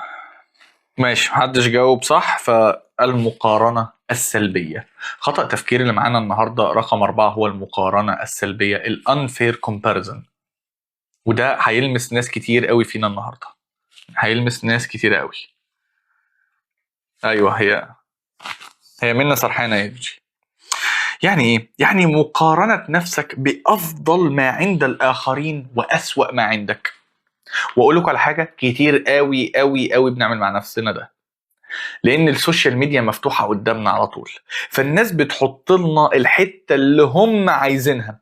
فانا ممكن اكون قوي جدا بدنيا بس مش قوي في الرياضه، الاقي واحد طالع عمال يعمل ماث وعمال يعمل مش عارف ايه وبتاع، اقول لنفسي ايه ده انا بالنسبه له في الحته دي ولا حاجه. فالانفير كومباريزون او المقارنه السلبيه للنفس هو مقارنه نفسك او اسوأ ما عندك بافضل ما عند الاخرين. قولوا لي مين لمسوا الكلام ده؟ بلاش النقطه دي عشان اه اه والله يا منى، بيتعب كتير قوي، بيتعب ناس كتير قوي. المقارنه بتتعب ناس كتير قوي وسبحان الله سبحان الله. في مقوله هنا هقولها لكم على طول، اللي هو كلما اتسعت عينك ضاق صدرك. كلما اتسعت عينك ضاق صدرك. كل ما تبص على اللي حواليك فطريا غصب عنك صدرك هيضيق. عشان كده المقارنة السلبية هي أحد أكبر سبل الهموم. لو لقيت نفسك مهموم، شوف نفسك شفت إيه على السوشيال ميديا آخر فترة. أنا كده مع شخصيات السوشيال كتير جدا. طب قول لي اسمك عشان أعرف أبقى. أنت بتقول كلام حلو قوي. 8686. ماشي، أوكي. ربنا يبارك فيك، احلى محتوى، ربنا يبارك فيك. هو في مقارنه ايجابيه جايين لها بس بشكل ما. المقارنه الايجابيه هقولها لك على طول. تسنيم، ماشي يا تسنيم، منوره الدنيا. تسنيم دي اول مره معانا. المهم، المقارنه الايجابيه شويه بتكون مقارنه نفسي بنفسي. لو حلو قوي السؤال ده، لو هتخليني اعمل دفعه للامام. اي مقارنه تدفعك دفعه لورا او تحسسك وحش، اعرفي ان هي مقارنه سلبيه، وهي في حدود نطاق اخطاء التفكير. فبصوا بقى يا جماعه، مقارنه اسوأ ما عندك بافضل ما عند الاخرين. اعرفوا يا جماعه ان ده من اكتر الاوبئه اللي مش جايه بس، عايز اقول لكم، في مصر او في وطننا العربي، دي جايه يعني جايه حرفيا للعالم. تكون انت قاعد في امان الله، مفيش اي حاجه، دنيتك كويسه، مفيش اي حاجه، مره واحده تحس ان انت ناقصك حاجه. واقول لكم على حاجه حلو ده، ولو عايزين تكتبوها برضو اكتبوها. يعني بص، في مقوله بتقول لك ايه الفرق بين الماركتينج او الدعايه، ماشي؟ وعايز مهتاب تخش معانا تقول لنا، ماشي؟ عشان هي جامده في الحته دي. الماركتينج والراحه النفسيه. قال لك ايه؟ قال لك الماركتينج معناها اسف، الراحه النفسيه معناها ان انت بخير، ايام اوكي، انا تمام.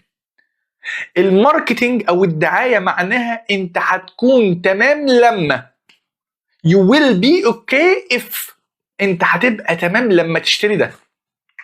اقول لك على حاجه، انا ببيع المج ده حلو، فانا عايز اخليك تشتريه، فهقول لك ايه؟ انت هتبقى تمام وانت شاري المج ده، انت هتبقى كويس وانت عندك التيشيرت ده، انت حياتك هتبقى افضل مع الساعه المقاومه للماء، انت هتبقى. السوشيال ميديا دايما ليها اشارات خفيه تخليك تحس ان انت ناقصك حاجه، فتلاقي نفسك بدون ما تحس كده، انت فتحت الموبايل قلبت فيه شويه، دنيتك زي الفل، هوب مره واحده تحس نفسك انت مش كويس، وتروح للمعالج بتاعك وتبداوا تدوروا وتقول انا مش عارف مالي، مش عارف إيه. كل ده ممكن يكون عينك جت على 3 4 5 6 حاجات مش عندك. يعني كان في احد الشيوخ كان بيقول كده حاجه جميله قوي، بيقول لك ايه؟ بيقول لك انت لولا السوشيال ميديا دي ولولا احتياجك، لما جيت تبص مثلا فتلاقي فلان فلاني سافر بره واكل اكله مش عارف ايه، تبقى انت قاعد يا نفسي ادوقها زيه. بيقول لك من غير السوشيال ميديا انت كنت هتموت وهتعيش وتموت ما تعرفش ان في الاكله دي. فنفسك من التي بين جنبيك مش هتقارن نفسك بحد، مش هتلاقي ان انت والله ده انا نفسي ابقى زي فلان، ما هو انت ما شفتش ده. لكن السوشيال زمان يا جماعه، زمان كان يعني مثلا تعالوا نقول من 50 60 سنه وقبل الموبايلات وقبل الكلام ده، كان اخرك لما تتقارن، ودي مشكله برضو، بس يعني اخرك لما تتقارن ابن خالتك، جاركم اللي قدامكم في العماره، الناس كانت قريه صغيره. دلوقتي انت بتفتح موبايلك تشوف اللي عزمت جوزها مش عارف ايه، واللي جابت لخطيبها ايفون 17 مش عارف هديه، وانت قاعد ايه ده؟ كان ممكن تكون لسه ماسك موبايلك ده، مره واحده موبايلك ده صغر في عينك، ليه؟ انت مش شايف اللي في ايد الناس. فخدوا بالكم، ده اكتر السبل اللي بتخلينا عندنا المقارنه السلبيه اللي هي اساسا خطأ تفكير. ماشي؟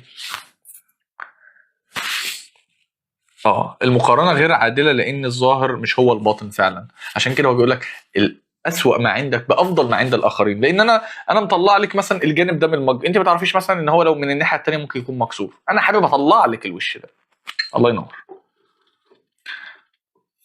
هقول لك يا مريم نصيحه للتعامل مع نوبات الهلع. بصي، نصيحه سريعه جدا جدا جدا بس مش كافيه، دي نوبات الهلع بتحتاج علاج، بتحتاج جلسات نفسيه.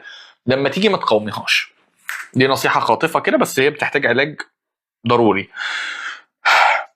ماشي، بصوا بقى المعلومه العصبيه، شكلها كان يعني اللي انا كنت محضرها، اللي احنا لسه كنا بنتكلم فيها. بيقول لك وسائل التواصل اللي هو السوشيال ميديا بتنشط نظام المكافاه في المخ عند المقارنه. دي غريبه دي، بص هشرحها لكم. لكنها تزيد الشعور بعدم الرضا وتخفض تقدير الذات. يعني السوشيال ميديا بتشغل نظام المكافاه في مخك. انا اما باجي اقارن، فببدا ابص على واحد سافر، وابدا ابص على واحد معاه عربيه، وابدا ابص، فمره واحده تحس في ثانيه كده ايه ده، وعمال تقلب في ريلز فتحس ان مودك افضل، وعمال تشوف عربيات حلوه وتشوف اكل. فالمقارنه هنا بتحفز نظام المكافاه، زي ما تكون انت اللي راكبها، زي ما كنت راكب العربيه، زي ما كنت اللي واخد الموبايل، فهي بتحفز نظام المكافاه في المخ. ولكن الله عليك، اسم PK، اسمك ايه بقى؟ عشان بقالك فتره بتقول كلام حلو بصراحه. لكنها تزيد الشعور بعدم الرضا وتخفض تقدير الذات. مره واحده زي ما احنا كنا بنقول، مره واحده من المقارنه دي تلاقي نفسك ايه؟ انا مش راضي باللي معايا، انا شفت مج احلى، انا مش راضي باللي معايا. وتخفض تقدير الذات، لان انا شايف ان انا في سني ده في فلان اللي محقق اضعاف اللي انا محققه، فبحس ان تقديري الذاتي قل. فدي المعلومه العصبيه عشان تعرف انت ممكن مودك يتغير قد ايه في اليوم وانت مش حاسس. بسام، ماشي يا بسام، منور الدنيا. ده اول مره ليك معانا صح؟ معانا ناس جديده النهارده يا جماعه، مخليه اللايف جميل بيكم. بصوا بقى، في عالم نفس اسمه ثيودور روزفلت بيقول ايه بقى؟ بيقول لك المقارنة هي سارقة الفرح. يعني اعرف على طول لو انت عندك مقارنة دائمة باللي حواليك، اعرف ان ده اللي سارق فرحك، ده اللي مخليك حاسس باستمرار انك مش كويس. فهو بيقول لك ايه بقى؟ بيقول لك المقارنة هي سارقة الفرح. لو انت حاسس ان انت مش كويس ومش عارف بقالك فترة انت مش كويس ليه، اعرف ان المقارنة هي اللي ممكن تكون سرقاك وانت مش واخد بالك. هي اللي ممكن تكون انت عمال تشتغل على نفسك وعلاج نفسي، وعمال تروح للمعالج بتاعك وتشتغل وتحاول تظبط نظام حياتك، بس الموبايل انت مش قادر تسيبه. فده من غير ما تقارن نفسك بحد. ما انت ممكن تقول لي ايه، انا مش بقارن نفسي بحد. غض بصرك، الله ينور يا ساره. انا مش بقارن نفسي بحد، بس غصب عنك زي ما ساره بتقول كده. هو ليه ربنا امر بغض البصر؟ ربنا امر بغض البصر عشان ربنا عارف ان انت عينك لما هتقع على شيء هتشتهيها عافيه.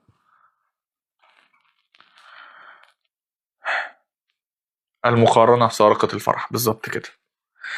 كل اللي داخل جديد يا جماعه، احنا معانا ناس جديده النهارده، ده الجروب ثيرابي بتاعنا. احنا بنطلع كل كام يوم الساعه 10 بنتكلم النهارده عن اخطاء التفكير، الجزء رقم 2. الجزء الاول هنزله لكم على اليوتيوب وهسيب لكم اللينك، لو مش عاملين فولو اعمل لنا فولو علشان تتابعونا. فومو، السوشيال ميديا بتلعب على الفومو، الفير اوف ميسنج اوت. الله ينور يا ماهي، انا عمال اقول ما هي اللي هتفيدنا في الحته دي. ماشي. بصوا بقى ابن القيم بيقول ايه؟ بيقول لك من نظر الى من فوقه في الدنيا طال حزنه. من نظر الى من فوقه في الدنيا طال حزنه. طول ما انت شايف حد عنده اللي مش عندك هيطول حزنك، هيتجدد حزنك. زي ما تكون انت بتفتح السوشيال ميديا عشان تجدد، بتشتري تذكرة عشان تجدد بيها الحزن بتاعك. ايوه، يعني اعمل ايه؟ يعني شيل البيج او البيجات اللي هي بتوريك دايما الناقص عندك. فلان الفلاني بيسافر على طول وبيعمل على طول، وانت عارف ان انت لما بتفتحه بتتضايق، شيله. بنوته مثلا بتشوف افراح كتير وبتشوف ناس، وبصوا الحته دي عشان بتفرق قوي والله في الزيجات يعني.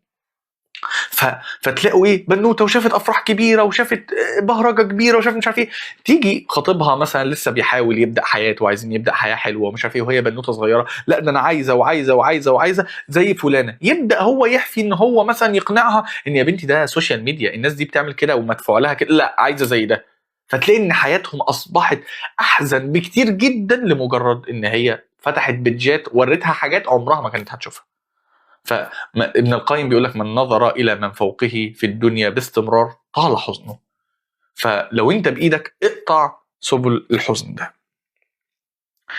بصوا بقى السؤال اللي هيفرق معانا جدا جدا، احنا عندنا سؤالين ورا بعض وانتوا عارفين احنا دايما بنعمل سؤال وراه سؤال. مين بيحس انه متاخر عن الناس؟ مين بيحس انه متاخر عن الناس؟ لان ده بيتكرر بشكل كبير قوي عندنا في العياده.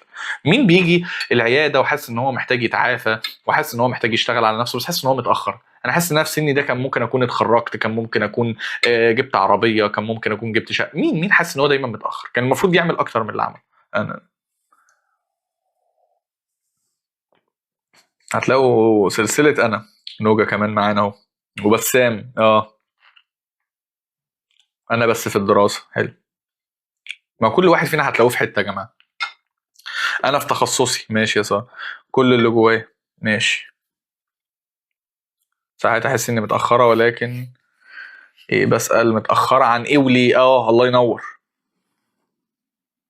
هل الفكره الوسواسيه تشوه الصوره الداخليه؟ طبعا، ده هي اساس الفكره الوسواسيه، ان هي بتشوه الصوره الداخليه طبعا. اصلا كل اللي احنا بنقوله ده على الوسواس، فلو اول مره تتابعنا اعمل فولو وكمل معانا النهارده، مهم جدا. انا اوقات بحس اني متاخره، بس ارجع اقول لنفسي كل واحد ورحلته. الله ينور، الله يا نرمين. كل واحد ورحلته يا جماعه. علاج الفكره دي بتاعه التوقع، بتاعه احنا كنا بنقول ايه، بتاعه المقارنه السلبيه الدائمه. الحته دي يعني علاجها هو ان كل واحد ليه رحلته وليه قصته مع الله. ما تقارنش نفسك بحد. لو هتقارن نفسك بحد لازم تكون مقارنه ايجابيه بتساعدك ان انت تطلع لقدام. وده مين اللي سالنا يا جماعه عن المقارنه الايجابيه؟ اللي هو زي ما قلنا المقارنه اللي ممكن تدفعك للامام وتكون ب ب بقلب حنين كده، بقلب سليم كده، اللي هو انا مش بقارن نفسي بحد، انا عايز اكون افضل فقط. انا اللي سالت. ايوه ماشي يا وسام، الله ينور عليك يا وسام. ماشي. فبس احنا سؤالنا كان بيقول مين بيحس ان هو متاخر عن الناس. السؤال التاني بقى، هل بتقارن حياتك الحقيقية بلحظات مختارة من حياة الآخرين؟ هل بتقارن حياتك الحقيقية بلحظات مختارة من لحظات وحياة الآخرين؟ ما هو اللي انت شايفه مني ده اللي انا اخترت ان انا اطلعه لك. فانت بتقارن حياتك باللي انا طالع لك بيه المختار، انا مختارها، انا مختار انزل لك الصورة وانا عامل كده وانا اصلا متضايق من جوه. لا، حلو، حلو قوي يا جماعة انتوا بتقولوا لا. الله ينور. مين بقى؟ ازيك يا سلوى؟ ازيك يا اماني؟ الحمد لله على السلامة يا جماعة، انتوا متأخرين ليه؟ ايوه بصي بقى، مريم بتسال انجا وتقول لها ازاي فعلا ممكن حد يعمل ده. انتوا عارفين، انا عارف ان كتير مننا دلوقتي بيقول لا، بس والله يا جماعه والله في ناس كتير مننا بتقارن حياتها باللحظات اللي بتشوفها. ايه ده، لما فلان بيضحك اهو ده مبسوط على الانترنت، هو انا ليه مش مبسوط؟ والله يا جماعه مين شاف ده وشاركوني كده لو انتوا شفتوه. والله العظيم كانوا جايبين بلوجر كانوا بيصوروه كده، فهو واقف قدام الكاميرا ومبسوط كده وبيضحك كده ومش عارف ايه وبتاع. فمره واحده قام اللي قدامه قال له ايه بوز، احنا قفلنا. مره واحده عمل هو تعبت. فانت شفت ايه؟ هو انت شفت دي ومش قادر ومش شفت تعبه؟ لا، انت شفت ايه؟ انت شفت قد ايه كان مبتسم وسعيد. ففي ناس كتير قوي انت بتقولها لحظات، في ناس كتير قوي بقى بتبقى فاكره ان اللحظه دي هي دي طول حياته. بصوا يا جماعه، احنا دلوقتي في خطأ التفكير بتاع المقارنه السلبيه. انا قلت لكم ان في مقوله جدي كان قالها عن بس انا نسيت اقولها لكم، عن التوقع السلبي للمستقبل. التوقع السلبي للمستقبل هو خطأ التفكير. قلنا فيه ايه؟ قلنا فيه ان العقل القلق يتعامل مع الاحتمالات وكأنها حقائق. وقلنا فيها ان تتفائلوا بالخير تجدوه. كان جدي دايما يقول لدرجه ان انا حطيت الله يبارك فيك. بس كان جدي دايما يقول لي لدرجه ان انا حطيتها والله العظيم كده يعني برواز كده على الاوضه بتاعتي. كان بيقول لك المستقبل دائما جميل، او توقع المستقبل دائما جميل لانه بيد الله. المستقبل مضمون لانه بيد الله. انا كان دايما يقول لك كده اللي هو ايه، انا ما بخافش من المستقبل، المستقبل مضمون لانه بيد الله. اعرف ان مستقبلك مضمون. كل واحد فينا وهو قاعد هنا النهارده يعني ما كانش متخيل ان هو يكون موجود دلوقتي هنا في المكان اللي هو فيه دلوقتي، اللي في كليه واللي في شغل وبتاع. ف ربنا يبارك فيك يا تسنيم. المستقبل مضمون لانه بيد الله. دي المقوله اللي انا نسيت اقولها لكم. المهم نرجع تاني للحته اللي احنا كنا بنتكلم فيها. اتكلمنا خلاص عن المقارنه السلبيه بالاخرين. يلا بينا نخش لاخر خطأ تفكير هنتكلم عنه النهارده قبل ما نعمل التمرين النفسي وقبل ما اقول لكم الخاتمه ونفتح على بعض كده فقره الاسئله بتاعتنا. تفتكروا ايه اخر خطأ تفكير هنتكلم فيه النهارده؟ بصوا بقى، والله انا شايل لكم التقيل للاخر. انا عارف ان انتم ممكن يكون جزء منكم فرهد معايا النهارده، ولكن انا شايل لكم التقيل للاخر. احنا داخلين معانا ناس جديده، لو مش عاملين لنا فولو اعملوا لنا فولو عشان نطلع لكم الجروب بتاعنا تاني.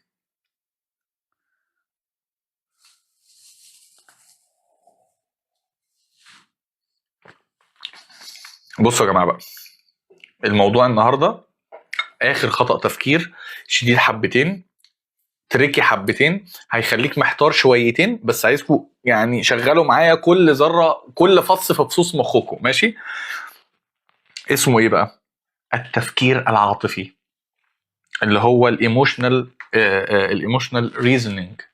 ماشي، التفكير العاطفي، ان عاطفتي تتحكم فيا بشكل ما. ماشي، يعني ايه؟ وده هبصوا هيقف معانا شويه في الحاجات اللي احنا ساعات كتير بنقولها في العياده، هيتخبط معاها شويه، بس انا هشرحه لكم. انا حاسس كده، ده معناه ان ده حقيقي. ماشي، حاسس اني فاشل يبقى انا فاشل بجد. حاسس اني مش حاسس انهم مش بيحبوني يبقى هم فعلا مش بيحبوني. احنا بنقول دايما في العياده صدق مشاعرك، مشاعرك دايما صادقه، مشاعرك دايما لا تناقش. المشاعر عموما لا تناقش، ما دام انت حاسس كده يبقى انت حاسس كده. تيجي تقول لي يعني ايه بقى؟ طب ما انت بتقول كلام عكس ده دلوقتي، بتقول لي التفكير العاطفي وان مشاعري مش دايما حقيقيه. يعني ايه الكلام ده؟ مشاعري مش دايما حقيقيه لو انا فيها جزء تنبؤي وجزء ملوش دليل. انا حاسس، فاكرين لما احنا كنا بنتكلم في الاول، انا حاسس ان نظراتهم كده مش بيحبوني، حاسس خلاص انا هتبع احساسي، انا حاسه ان شاء الله ربنا هيهديه، انا حاسه ان شاء الله انا هاخد العلاقه دي وانا عارفه ان هي مش كويسه، بس ان شاء الله هتبقى كويسه، او انا اقدر اصلحه، او انا هاخده وهو وحش بس انا هقدر اشتغل على نفسي.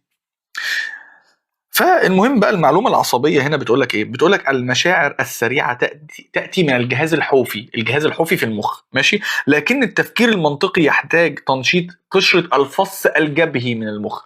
يعني ساعات ممكن كان في اغنيه كده في رمضان بيقول لك مكشر شكله يخوفك ومش عارف ايه في الاخر يعني، ويطلع طيب في الاخر والكلام من ده. فاللي هو ممكن اول اما ابص عليك اقول لك والله انت شكلك مش لطيف، انت شكلك مش حلو، وانت مش عاجبني، او انا جوه نفسي كده اقول لا ده احنا اكيد مش هنبقى اصحاب.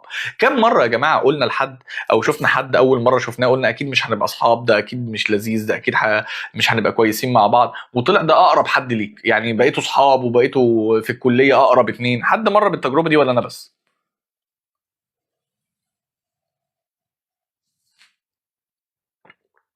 كتير.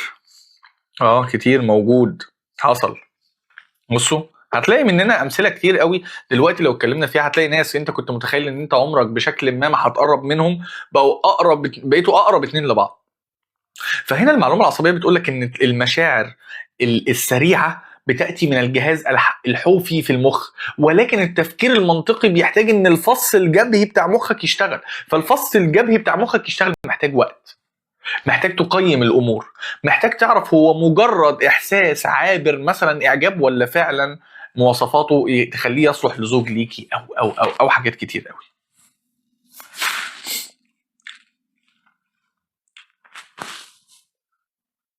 ماشي. ليه ما فيش جروب ثيرابي كل حد يحكي مشكلته وحلها ازاي واعمل ايه ممكن تفيد غيره؟ بص يا مريم، ممكن ساعات نعمل كده، كنا ساعات بعمله في العياده لكن احنا دلوقتي عاملينه اونلاين. ممكن لو حد حابب نعمله جاست، يعني ندخل جاست لو حابين، ده قولوا لي، يدخل ويحكي مشكلته وكلنا نبقى قاعدين كدعم ليه ونحل المشكله، وبعدين يعني يبقى الجروب كله قايم على كده. فالمهم قلنا المعلومه العصبيه. بص بقى ألبرت إيليس بيقول لك ايه بقى؟ بيقول لك المشاعر دليل على التجربه لكنها ليست دائما دليلا على الحقيقه. المشاعر دليل على التجربة ولكنها ليست دائما دليل على الحقيقة. يعني انت ممكن تكون جربت أكلة معينة، والأكلة المعينة دي ما عجبتكش مرة، دي تجربة، معاك حق، فاجي اقول لك تعالى جربها انا هعملها لك بطريقة حلوة، وتقول لا لا لا ما بحبهاش ابدا ابدا ابدا. فمشاعرك حقيقية ولكنها دليل على التجربة وليست دليل على الحقيقة، على اصل الأكلة. انت ممكن فلان ده ما عملها لكش كويس، انت ممكن تروح لحد، يعني لو حد مثلا لا قدر الله فسخ خطوبه او مش عارف ايه، ممكن يروح لحد يقول له يا عم كل الستات وحشه. مشاعرك دي وكلامك ده دليل على تجربتك ولكنها ليست بالتاكيد دليل على الحقيقه. فساعات في واحد يطلع ويقول لك تجربتي مع كذا كذا، التجربه الفلانيه وحشه ومش عارف ايه، هي دي تجربته فعلا. فساعات حد يجي لي في العياده وهو مصدق 100% في التجربه دي مع انها تجربته، مش لازم تكون دي حقيقه الوضع.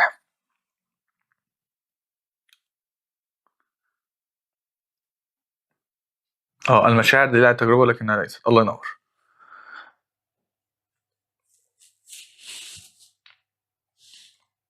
تثبيت الفكره بسبب التجربه، ممكن فكره تثبت بسبب تجربه واحده وحيده، والانسان اعمق بكتير قوي يا جماعه من ان تجربه واحده، تجربه واحده هي اللي تشكله.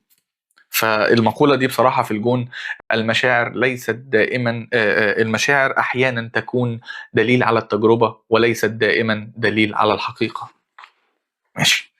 جلال الدين الرومي بيقول لك ايه بقى؟ بيقول لك لا تصدق كل ما تشعر به، فالماء يعكس السماء وهو ليس سماء. حلوة قوي قوي قوي قوي دي. لا تصدق دائما كل ما تشعر به، لأن الماء يعكس السماء ولكنه ليس سماء. فمش دايما يا جماعة إحساسنا في محله. ساعات بنيجي الجلسة وبنبدأ نتكلم على التعافي وبقول لك خد بالك انت ممكن تعمل كذا، تقول لي والله انا حاسس ان انا مش هعرف اعمل ده، واقسم بالله في ناس بتطلع من الجلسة وهي قايله لي ان انا مش هعرف اعمل ده وبتعمله. فمش دايما، مش دايما. اه يا هاجر ممكن تساليني سؤال طبعا، انت اول مره تدخلي معانا اعملي لنا فولو بقى عشان نظهر لك بعد كده، ده الجروب ثيرابي بتاعنا. بنطلع كل كام يوم الساعه 10 يا جماعه. دي اخطاء التفكير. الجزء الثاني هننزل الجزء الاول على اليوتيوب. فليس كل ما تشعر به حقيقه، وده خدوا بالكم ما يتنافاش مع ان المشاعر لا تناقش، ولكن ساعات بتكون انت تظن من نفسك ان انت ما تقدرش تعمل حاجه وانت تقدر تعملها. ليس كل ما تظنه حقيقه حقيقه. الامور ليست كما تبدو. بالظبط بالظبط. والقمر يعكس النور وهو مظلم. الله عليك يا ايمان، الله عليكي والله، الله على كلامك حقيقي يعني، حقيقي. الله ينور عليك. منورنا يا بسام، والله منورنا يا بسام. ازيك يا ولاء، اتاخرتي. فبس يا جماعه، فهو فعلا المقوله دي بتحطنا قدام نفسنا بشكل كبير قوي. عايزكم بقى تجاوبوا معايا. احنا في فقره الاسئله بتاعه خطا التفكير اللي هو ايه يا ربي، استنى وانا بتوه في الحته دي، اللي هو التفكير العاطفي. مين بيصدق احساسه فورا من غير اي تراجع؟ يلا. بصدق احساسي فورا. اهو هاجر بتسال سؤال هرد عليها لغايه اما تجاوبه.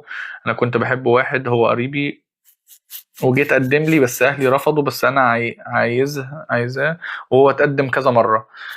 عايزك بصي اقول لك على حاجه بسيطه قوي. عايزك تقعدي مع نفسك كده الاول وتشوفي المميزات بتاعه العلاقه وعيوب العلاقه وحطيهم في لسته، وشوفي بعيدا عن الحب وبعيدا عن عوزك ليه، شوفي كده ايه فيه يغلب. هل هو فعلا على خلق وعلى يعني، حطي كده الليسته بتاعتك وهاتيها لي اللايف الجاي عشان نتابعها. انا احيانا اه بصدق قوي يا بشك في كل حاجه. هفكركم بالسؤال تاني يا جماعه. السؤال بيقول مين بيصدق احساسه فورا من غير ما يتراجع؟ يلا.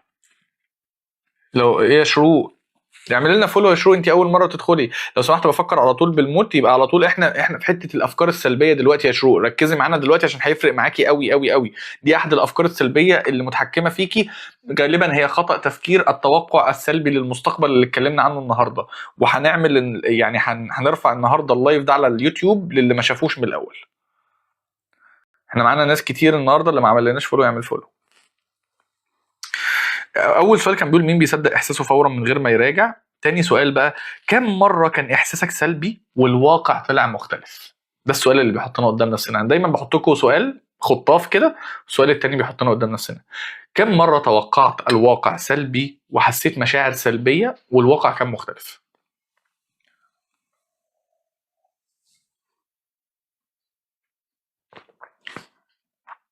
ما سبب الخطأ في التفكير؟ يعني الخطأ في التفكير ده بيحصل ليه؟ بيحصل علشان طريقة التربية والحاجات اللي بتتوارث بتعمل أخطاء في التفكير.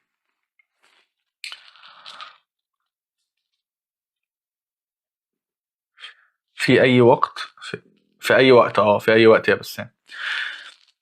كتير وما كنتش أستحق ده. انا بصدق احساسي دايما لحد ما يثبت العكس. عشان كده هو ده اللي احنا بنتكلم فيه النهارده، اللي هو خطأ التفكير، اللي هو التفكير العاطفي. بصوا هي مش اسمها المشاعر، اسمها التفكير العاطفي. يعني انا ممكن افكر بعواطفي لمجرد ان انا حسيت ان الموضوع ده كويس انا هروح في الموضوع ده، لمجرد ان انا حسيت ان المشروع ده تمام انا هقدم في المشروع ده، لمجرد ان انا حسيت. اجي اقول لك يعني انت لو واقف قدام محكمه كده اقول لك ايه دليلك، تقول لي حاسس. هل في حد ممكن يقف قدام محكمه ويقول حاسس؟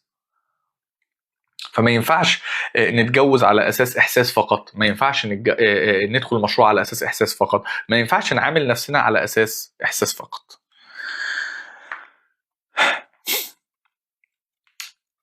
يلا بينا على التمرين. ركزوا معايا في التمرين ده لان هو تمرين هيخلينا نتعافى شويه. هنعمل تمرين بسيط اسمه اختبار الفكره. ده حاجه من الحاجات اللي هتخلينا تساعدنا على ان احنا نعدي اخطاء التفكير. فتمرين دلوقتي اسمه اختبار الفكره. اختبار الفكره ده تمرين معمول علشان نقيس الفكره هل فعلا هي على قدر من الصواب ولا على قدر من الخطا. ركزوا معايا دلوقتي يا جماعه. اللي لسه داخل وما عملناش فولو يعمل لنا فولو عشان نظهر له تاني. ده الجروب ثيرابي بتاعنا. يلا بينا. اختبار الفكره. عايزكم تكتبوا دلوقتي في كومنت فكره جات لكم او بتجيلك دايما، فكره سلبيه بتراودك دايما. كان لسه في حد بيقول لنا ان هو بيحس بالموت باستمرار او بيفكر في الموت باستمرار. عايزكم تكتبوا لي دلوقتي فكره سلبيه بتراودكم دايما.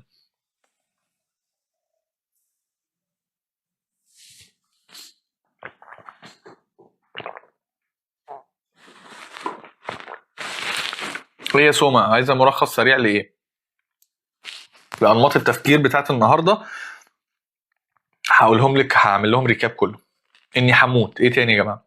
اني مش مميزه ولا محبوبه عند اي حد، محدش بيحبني، بخاف اخرج من البيت، فكر ان دايما مطلوب مني مهمه. ايه يا احمد انت اول مره تشارك معانا، منور الدنيا. لو مش عامل لنا فولو اعمل فولو عشان تدخل معانا بعد كده كل مره.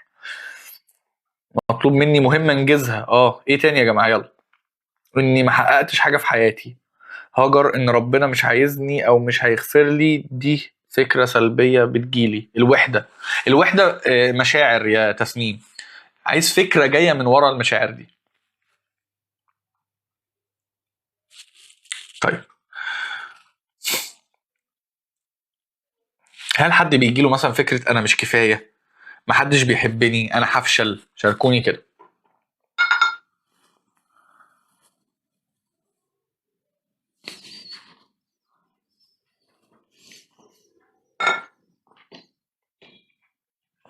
احساس انك هتفضل لوحدك، يا تسنيم، ايوه كده، دي فكره.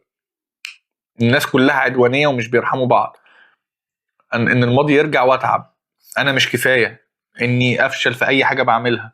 الاتنين ماشي. ركزوا معايا بقى، انا مش عايزكم التمرين ده يفوتكم يا جماعه، احنا بنعمل كل ده عشان التمرين ده. ركزوا معايا، وكل اللي كتب الكومنت هحتاج منكم كذا حاجه، فركزوا معايا، محدش ما يكتبش. طيب، احنا قلنا فكره سلبيه بتجيلك دايما، كلكم كتبتوها. هنعمل 3 حاجات ورا بعض دلوقتي. ايه الدليل ان الفكره دي حقيقيه؟ يلا بينا، كل واحد يكتب لي دلوقتي في دليل ان الفكره دي حقيقيه ولا لا. ايه الدليل ان الفكره دي حقيقيه؟ يلا بينا.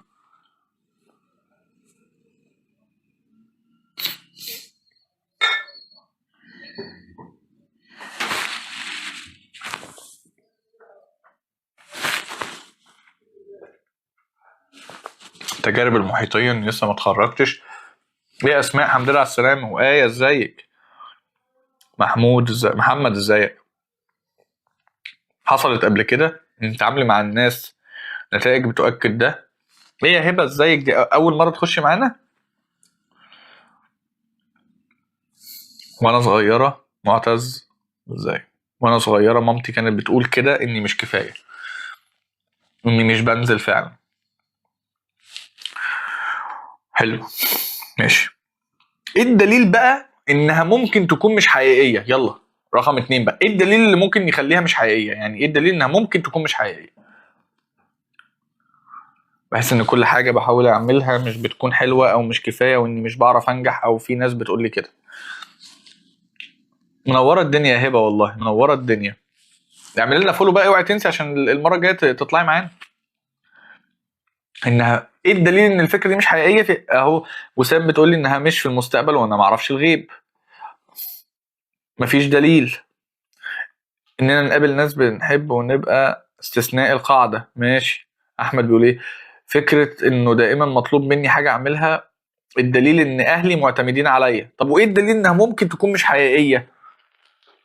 زكي يا ريم، زكي يا ملك، ميعاد اللايف امتى؟ بيبقى الساعه 10 يا هاجر. اسمي ايه احمد؟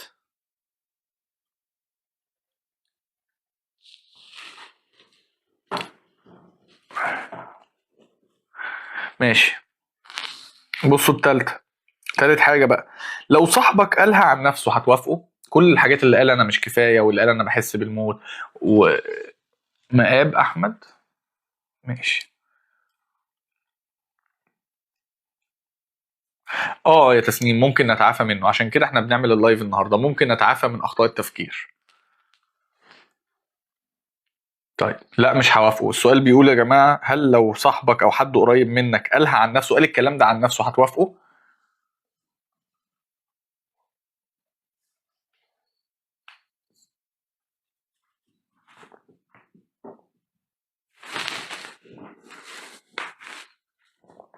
لا لا لا، هوافق. ماشي.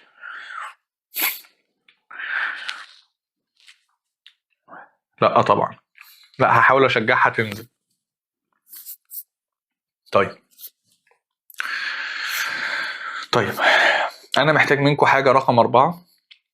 كل واحد فيكم بما انكم كتير منكم قال لا، هحتاج كل واحد منكم اطلعوا في الكومنتات كده، اطلعوا في الكومنتات كل واحد منكم شاف، انتوا عارفين احنا خلاص بقينا قريبين من بعض شويه دلوقتي، كل واحد منكم شاف حد قال كلمه سلبيه عن نفسه يرد عليه بالكلام اللي كان نفسه يتقال له، الكلام الحلو اللي كان نفسه يتقال له.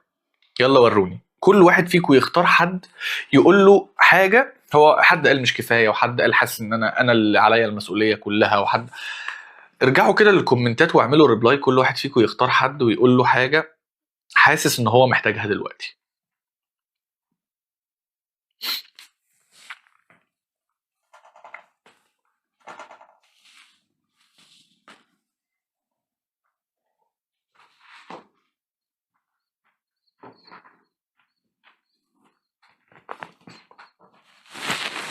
مين اللي قالت ان انا مش كفايه ايمان يا جماعه؟ عشان ايمان بترد عليها،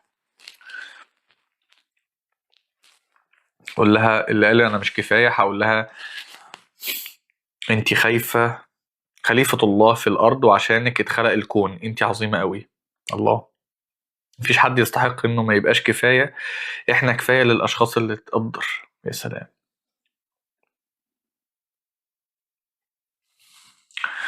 هنقول الحل الثاني يا منى، خلاص هنعمل فقره الاسئله وهسمع منك كل حاجه. حاضر.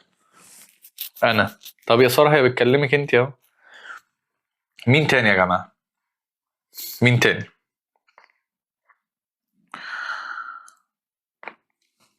عايز اقول لكم ان ده واحد من اهم تمارين العلاج المعرفي السلوكي CBT، فما تستهونوش بيه.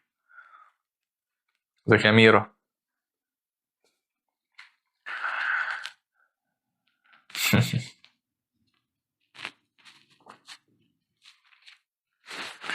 كلامكم جميل قوي يا جماعه، كلامكم جميل قوي.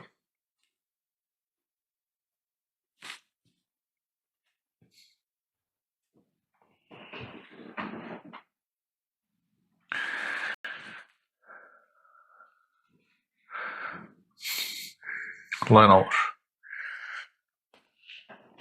طيب يا جماعه، منى كانت بتسأل تقريبا، حد كان بيسأل بيقول احنا اتكلمنا عن ايه النهارده؟ فاحنا اتكلمنا عن اخطاء التفكير، 5 اخطاء تفكير. اتكلمنا في الجزء الاول عن 5 اخطاء تفكير، ودلوقتي اتكلمنا عن 5 اخطاء تفكير تانيين. اول خطأ تفكير كان اسمه الشخصنة، اللي هو انا اللي بعمل كل حاجة، انا اللي فيا كل المشاكل، انا اللي عندي كل المشاكل. خطأ التفكير التاني كان اسمه التوقع السلبي للمستقبل، انا دايما شايف اللي جاي مش كويس، دايما عندي تخوف من اللي جاي، دايما حاسس ان اللي جاي مش هيبقى حاجة كويسة. تالت محور او تالت خطأ تفكير كان جلد الذات. جلد الذات ان انا شايف ان انا دايما لازم اجلد ذاتي، وقلنا ان القسوة ابدا لا تخلق انسانا افضل، بل تخلق انسانا اكثر تخوفا. المقارنة السلبية كان رابع محور أو رابع خطأ تفكير، وقلنا فيه من نظر إلى من فوقه في الدنيا طال حزنه، لو أنا بقارن نفسي باستمرار حزني هيزيد. آخر خطأ تفكير قلناه كان التفكير العاطفي، وقلنا إن إحنا ما ينفعش دايما نقرر ونعمل حاجات على أساس التفكير العاطفي فقط وعلى أساس مشاعرنا فقط، وقلنا المشاعر دليل على التجربة لكنها ليست دائما دليل على الحقيقة. بس كده، ده كان اخطاء التفكير بتاعت النهارده. يلا بينا، اتكلمنا عن حاجات كتير قوي. اللي عنده اسئله، انتوا عارفين بناخد حوالي 10 دقائق 5 دقائق اسئله كده، اللي عنده سؤال يلا بينا قبل ما اديكوا الخاتمه ونختم زي ما بنختم كل يوم. حابب ان انا اسمع اسئلتكم. حل جلد الذات، حل جلد الذات في المقولات اللي احنا قلناها يا روان، لان جلد الذات لا يصنع انسانا افضل، بل يصنع انسانا اكثر تخوفا. يعني اوعي تفتكر ان جلد الذات، انا بجلد ذاتي بجلد ذاتي بجلد ذاتي، هو مفيش غيرك، مفيش غيرك يا روان. انت بس مثلا، انت بس اللي لازم تشيلي الدنيا. ممكن اللي غلط في حقك ده غلط في حقك عشان مش عشان انت تستاهلي الغلط في حقك. واقول لك على حاجه، ساعات بتحطنا قصاد نفسنا، كم مره حطيتي نفسك انت المشكله وجلدتي ذاتك؟ هل اتحركتي خطوه لقدام؟ هتلاقي الاجابه لا، ولو مش هتلاقيكي اتحركتي كتير. فاعرفي ان مش دايما جلد الذات هو الحل، وصدقيني صدقيني عمر ما كانت القسوه او جلد الذات هو اللي بنى اي حد من العظماء، والله العظيم. فكفايه جلد ذات، كفايه تعب، كفايه خبط في نفسي. جلد الذات ده ما بيعملش حاجه غير ان هو بينهك النفس وبيستنزفها. حب الذات وتقبلها بيبعد جلد الذات. ما هو حب الذات يا ساره ما بيبقاش زرار، فبيحتاج شغل على النفس حبه حلوين. منى بتقول عايزه حل، بخاف اقرب من اي حد لان اهلي دايما بينتقدوا اي حد يقرب مني ويكرهوني فيه او يكرهوه فيا بشكل كبير. يا منى، انت محتاجه تعملي علاقات خارج نطاق الاسره. حلو الكلام. ومحتاجه ان انت تعرفي ان هو ده هيبقى رد فعل اهلك، وهو ده النمط اللي هم بيتبعوه باستمرار. فالنمط ده والكلام ده مش هو الدليل الاساسي على ان اهلك ان الشخص اللي انت بتعرفيه ده او صاحبتك دي كويسه ولا وحشه. ومش سهله، خدي بالك، انا عارف ان الموضوع مش سهل. امتى هبطل اشوف نفسي فاشله؟ لما اصدق فعلا ان كل واحد ليه قصته يا انجي، وان انا الفشل بيجي من مقارنه نفسي بالاخرين. ده فلان اتخرج وانا لسه ما اتخرجتش فانا شايف ان انا فاشل. انت مش في مقارنه مع حد، انت عديتي بحاجات حرفيا لو حد تاني كان واقع فيها ما كانش طلع منها يا انجي. ازاي احب نفسي اكتر وما اهتمش باراء الناس فيا؟ باللي احنا بنعمله دلوقتي يا فاطمه، لما بنبدا ننقي انفسنا من اشياء ماشي بيكون اراء الناس ليها وطأة اخف. يعني زي ما اكون ببني حدودي النفسيه، لما بشيل كمان الحاجات اللي بتكون بتنهش فيا من جوه زي اخطاء التفكير بيكون سطوه الناس عليا اقل كتير. مساء الخير، مساء النور يا استاذ محمد، مساء النور. تقريبا انت اول مره تدخل معانا، ده الجروب ثيرابي بتاعنا، بنطلع كل يوم الساعه 10. احنا في فقره الاسئله دلوقتي عن اخطاء التفكير وعن اسئله اخرى. لو لسه ما عملتلناش فولو بقى اعمل لنا فولو عشان نظهر لك تاني. لو جهزت قائمه انشطه ومهام وعملتها القلق هيقل، وبعمل لنفسي مكافاه كده صح؟ تعملي لنفسك مكافأة والقلق هيقل. وعايز اقول لك حاجة كمان، خلي الأنشطة اليومية أقل، خليها أقل. يعني إيه؟ يعني ما تخليهاش كبيرة قوي قوي قوي، خليها على قدر طاقتك. حاولت بس بطريقة غير مباشرة بيعرفوا وبيكرهوا الناس فيا، مش هم بيفكروا ازاي، بس أنا بحس بأذية من ده. ما هي أذية فعلا، يعني هي أذية حرفيا يا منى، هي أذية وأذية جامدة جدا. يعني قولي، هو انت يعني يعني سنك كبير، تعرفي تتحركي لوحدك، تعرفي تعملي صداقات بعيدة ولا لا؟ هبة، اختي اتعرضت لصدمة عاطفية جامدة ومش عاوزة تقعد او تتكلم مع حد، نطلعها من ده ازاي؟ بشكل كبير قوي. بص يا هبة، بشكل كبير قوي تقبلوا حزنها وخليها تعرف ان هي من حقها تزعل. ما تستعجلوش في ان هي تطلع من ده. قولوا لها ان انت من حقك تزعلي، قولوا لها ان احنا معاكي في اي شكل من الاشكال، قولوا لها ان مفيش حد بيجري وراكي. ازعلي وخدي زعلك للاخر وخدي صدمتك للاخر، ثم بعدها ممكن تبدا تتقبل ان هي تتكلم مع معالج نفسي. عايز اعالج الوسواس القهري. بصي عشان تعالجي الوسواس القهري الموضوع ده محتاج جلسات نفسيه، والله ما بهزر، لان الوسواس القهري بيفضل يتسع يتسع يتسع لغايه لما بيشمل كل حياتك. ولو حد يا جماعه عنده وسواس قهري او عنده خبره يقول لها عشان تعرف فعلا قد ايه هو كبير. الوسواس القهري بيتعالج في الجلسات النفسيه من خلال 5 مراحل. هو التعليم النفسي عن الوسواس القهري، الوصول لمعنى الافكار، ربط الافكار بالمعتقد، التجارب السلوكيه، التعرض ومنع الاستجابه، وعدم الانتكاس. فلازم جلسات نفسيه، لازم جلسات نفسيه. استاذ محمد، عند حضرتك معلومه على اللي بيحصل حاليا في مصر ولا دي حاله نفسيه محتاجه علاج؟ يعني ايه؟ لا احنا بنتكلم في المجال النفسي، احنا بنتكلم في المجال النفسي. فهل في حاجه معينه عايز تسال فيها في حته مصر عامه يعني؟ عايزه يكون عندي اكتفاء ذاتي وفك التعلق باي احد. بصي يا فاطمه، احنا خلقنا من تعلق، وسبحان الله ربنا قال اقرأ باسم ربك الذي خلق الإنسان من علق. فما فيش حد يقدر يكتفي بذاته اكتفاء تام من غير أي تعلق. حتى مرة سيدنا علي كان بيمر من جنب حد فلقى الحد ده بيدعي وبيقول يا رب لا تحوجني لأحد من خلقك، فقال له أنت كده بتدعي على نفسك فيما معناه يعني. فما فيش حد بيفك التعلقات كلها بالناس، بل احنا بنبص على الناس اللي نتعلق بيهم يبقى تعلق آمن. وعلى فكرة احنا ممكن نعمل جروب ثيرابي عن التعلق وانواع التعلق وايه التعلق الامن ومش امن. عايز اعرف منكم يا جماعه، تحبوا احنا داخلين على رمضان، كل سنه وانتم طيبين يا رب، شهر يكون جميل عليكم وكله عباده وانتم الى الله اقرب. عايز اعرف ارائكم، تحبوا شهر رمضان نتكلم عن ايه؟ يعني عايزكم كل واحد يقول لي كده اللي بيفكر فيه، وهعمل لستة وهعمل يعني زي جدول كده بالحاجات اللي هنتكلم فيها.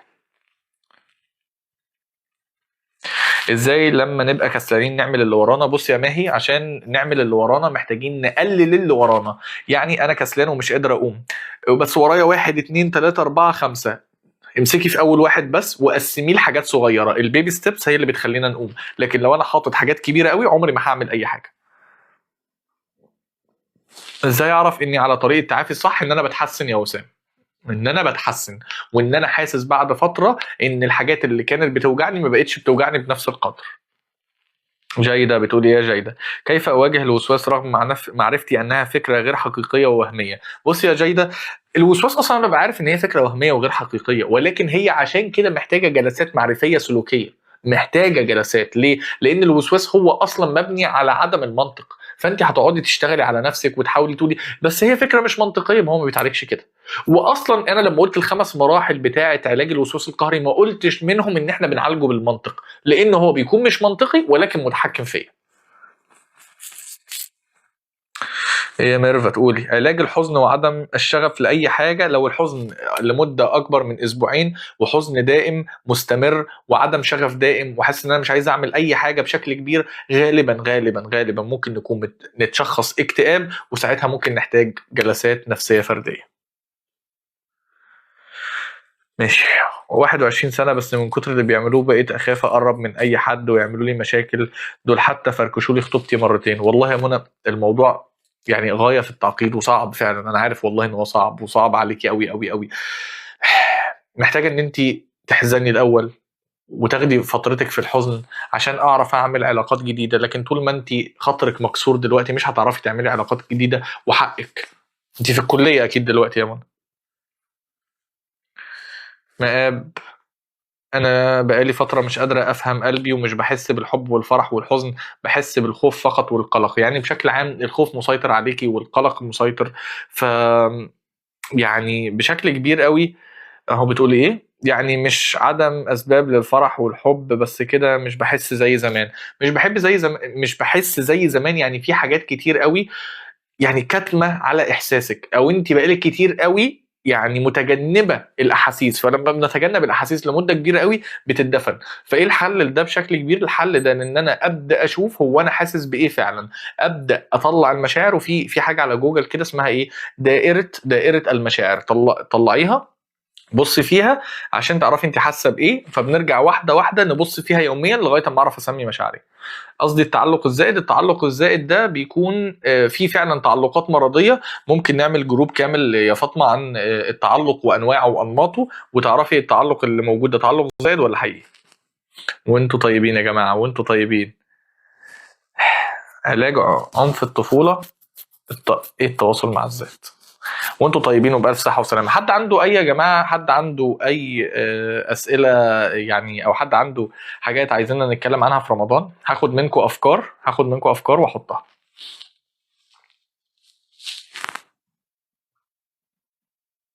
أنا حزنت واكتئابي زاد حوالي سنة، مش عارفة أعمل حاجة. والله بصي يا منى، وفري على نفسك والله العظيم التعب. الاكتئاب بتقولي دلوقتي بقاله سنة، هيبقى بقاله سنتين. أنا مش عايز أشوفك كده كمان سنة.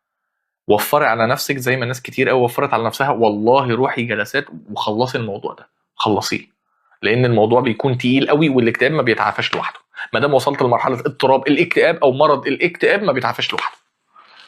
انماط الشخصيات، ماشي. انماط الشخصيه، التعلق، الاكتئاب مع الصيام والعباده، حلو. نقصان التواصل مع الذات يا ساره بيكون بسبب ان احنا بقالنا كتير قوي فعلا ما بصيناش على نفسنا، فانا محتاج اعيد التعرف على نفسي، وده اللي احنا بنعمله هنا في الجروب. ممكن نظام الجلسات. طيب هسيب الرقم، يعني هحط الرقم كده واعمله بين، ابعتي لي بس ممكن على البرايفت وهديكي رقم السكرتاريه الخاصه. حاضر عينيا. بس يا جماعه حد عنده اي افكار تاني؟ عشان انا اللي قال الافكار الاكتئاب مع الصيام والعبادات والتعلق والاكتئاب ممكن نعمل له جلسات، يعني نعمل له مرات. حد عنده اي فكره تانية؟ بصوا بقى يا جماعه، نخش بقى احنا يعني اتكلمنا كتير دلوقتي على الاسئله النفسيه. فاحنا النهارده اتكلمنا عن اخطاء التفكير. كانت الجزء رقم 2. هنزل لكم الجزء الاول والجزء الثاني على اليوتيوب. ممكن يكون عندنا جزء ثالث. الموضوع ده بيكون يعني متعب. مش موافقين على العلاج النفسي برغم اني رحت لاكتر من دكتور عضوي ونصحوني ان اروح لمعالج نفسي. لازم والله، بصي اتشقلبي يا منى، لازم. في ناس بيروحوا لان ده هو اللي هيطلعك، ده اللي هيطلعك، ما تعيشيش في كده كتير. اتكلمنا يا جماعه زي ما قلت لكم عن اخطاء التفكير، وكان لايف قوي يعني. طب احنا عايزين نقول ايه، وعايزين نلم اللي احنا قلناه النهارده ازاي؟ عايزين نقول ان مش كل فكره بتتكرر تبقى حقيقه، واحيانا اكتر صوت بيأذينا هو الصوت اللي جوانا. مش كل فكره بتتكرر جوه دماغك ده معناه ان هي حقيقيه. ساعات من كتر ما هي بتتكرر انا ببقى مصدق ان هي حقيقيه، ولكنها مش حقيقيه، هي بس ملحه. اكتر اصوات ساعات بتأذينا هو الصوت اللي جوانا. ساعات ببقى فاكر ان الحرب من بره، وباجي عشان حروب كتير قوي من بره، وباجي العلاج النفسي وباجي الجلسات النفسيه عشان في حروب انا مش عارف اتخطاها. فساعات بنكون محتاجين، او المعالج بتاعك بيحتاج يقول لك بس اقف اقف، واحده واحده. انت عمال تقول الجبهه اللي بره هي اللي وجعاك، هي اللي وجعاك. خد بالك انت من جواك برضو انت ممكن تكون مؤلم لنفسك جامد جدا جدا جدا بسبب اصوات تقيله قوي على ودانك، واصوات تقيله قوي على نفسك وانت مش واخد بالك. فانت نفسك تصلح اللي بره، مع ان اللي جوه اصلا هو اللي بيكون صراعه اكبر. بصوا بقى، قلت لكم مقولات كتيرة قوي كتيرة قوي، ولكن جاء الفقرة الأحب إلى قلبي وقلبكم، مقولة من صديقكم المفضل. الافكار السلبيه دايما هتيجي، ماشي. التعافي مش ان الافكار السلبيه تختفي، التعافي انها تيجي وما صدقهاش. لان مفيش حد بيعيش من غير افكار سلبيه. يبقى التعافي مش معناه ان الافكار السلبيه تختفي من دماغك بالكليه، ولكن هي تيجي واعرف اصدها ازاي، هي تيجي واعرف اتعامل معاها ازاي، هي تيجي واعرف ارصدها، واعرف اقول عليها دي خطأ تفكير، واعرف اقول عليها لا انا مش فاشل، لا انا مش وحش، لا انا مش مستاهلش، انا استاهل وانا ناجح وانا هنجح، وانا مش هقارن نفسي بحد لان نفسي تستحق. ولازم تفتكروا دايما ان المشاعر مش دايما تخبرنا الحقيقة. أحيانا المشاعر بتكون بس إشارة على تجربة، ولكنها ليست إشارة إلى الحقيقة. وسيدنا علي قال إن من كرمت عليه نفسه هانت عليه الدنيا. اللي دايما نفسه كريمة عليه بتهون عليه الدنيا. وقلنا كمان إن يعني زي ما جدي قال لك انا ما بخافش من المستقبل. المستقبل مضمون لانه بيد الله، ودائما بيد الله. فما تخافوش من اي حاجه، وما تقارنوش نفسك بحد، وما تقارنش نفسك بأسوأ حاجه فيك باحسن حاجه عند حد تاني. لان فعلا فعلا هتكون مقارنه مجحفه، وانت نفسك تستاهل. وحاجه كمان عايز اقولها لكم، زي ما قلنا في الجروب، ان القسوه ابدا ابدا ابدا لا تصنع انسانا افضل، بل تصنع انسانا أكثر تخوفا. وقلنا حاجة كمان، قلنا إن ليست دائما المشاعر تخبرنا الحقيقة، لأن الماء يعكس السماء ولكنه ليس بسماء. فلازم نكون عارفين إن نفسك كريمة عليك. من كرمت عليه نفسه هانت عليه الدنيا.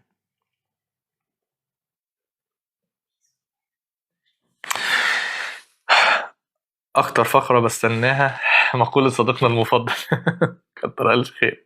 ده لسه. إيه يا رحمة، أنت لسه داخلة معانا؟ ما هو ده التفكير السلبي في المستقبل يا رحمه. ده التفكير السلبي في المستقبل، اللي هو انا تعبانه من كتر لسه داخله يا رحمه. طب اعمل لنا فولو عشان الجروب الجاي حتى ابدا معاكي. سؤالك اخده من الاول، احنا بنطلع الساعه 10. معلش حقك علينا، انت لسه داخله. اتكلمنا كتير في الموضوع ده، هنزله على اليوتيوب. انا رديت على سؤال زي ده والله، هنزله على اليوتيوب. ممكن نعمل كل يوم لايف عن موضوع بس يكون قصير. والله ممكن، والله ممكن فعلا، ممكن حتى بين الجلسات وانا في العياده. يعني عندك كده اي اقتراح؟ بس والله ممكن، انا بفكر حتى اطلع معاكم لايف كده. يعني لو جلسه اتاخرت، لو حاجه اطلع معاكم لايف ممكن. والله هحاول اوفر وقت، حاضر والله. لسه احنا في فقره صديقكم المفضل. استنى. بصوا بقى، فاضل لكم مقولتين من صاحبكم المفضل، بيقول لك أفكارك، بقول لك أنا أفكارك هي مجرد اقتراحات من عقلك، ولكن أنت وحدك من يستطيع أن يقرر أيها يصبح حقيقة. أفكارك مجرد اقتراحات من عقلك، ولكن أنت وحدك من يقرر أيها يصبح حقيقة. ده بيلخص كل أخطاء التفكير اللي احنا اتكلمنا عنها النهاردة. كل أخطاء التفكير اللي بتجيلك هي مجرد اقتراحات من عقلك. انت فاشل، انت ما تستاهلش، انت هيحصل كذا، انا هفكر في الموت باستمرار، انا هيحصل لي. ولكن مش ده اللي هيحصل على طول، ده مجرد اقتراح من عقلك. انت بس اللي في ايدك القوة انك تختار اي واحد من الفكرة دي وانهم من الافكار دي هيصبح حقيقة. اعرف ان امورك في ايدك بجد، امورك في ايدك. الافكار جايه في دماغك انا عارف، والافكار سلبيه على دماغك عارف، ولكن انت اللي في ايدك تتحكم فيها وتختار انه فيهم هيبقى حقيقه. فالافكار السلبيه او الافكار عامه مجرد اقتراحات من عقلك، انت وحدك من يقرر ايها يصبح حقيقه.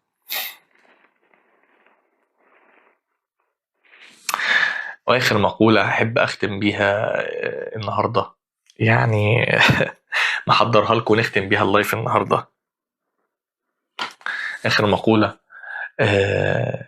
يعني كن أرحم بنفسك، فإن العقل يتغير عندما يسمع صوتا أرحم. لازم نكون أرحم بأنفسنا. ارفق بنفسك فإن العقل يتغير عندما يسمع صوتا أرحم. دي إجابة إيه علاج أفكار السلبية، وإيه العلاج بتاع أخطاء التفكير. رفقا بنفسك، فعقلك يتغير عندما يسمع صوتا أرحم. صدقني كل حاجة هتتغير لو احنا بقينا أرحم بأنفسنا.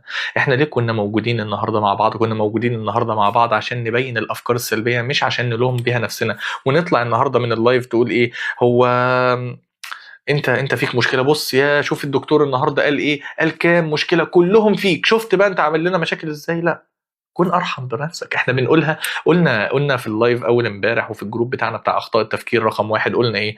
قلنا يعني الرحيم واللي محتاج رحمه بنفسه هو اللي بيشاور على اخطائه رحمه بها وليس تعذيبا له.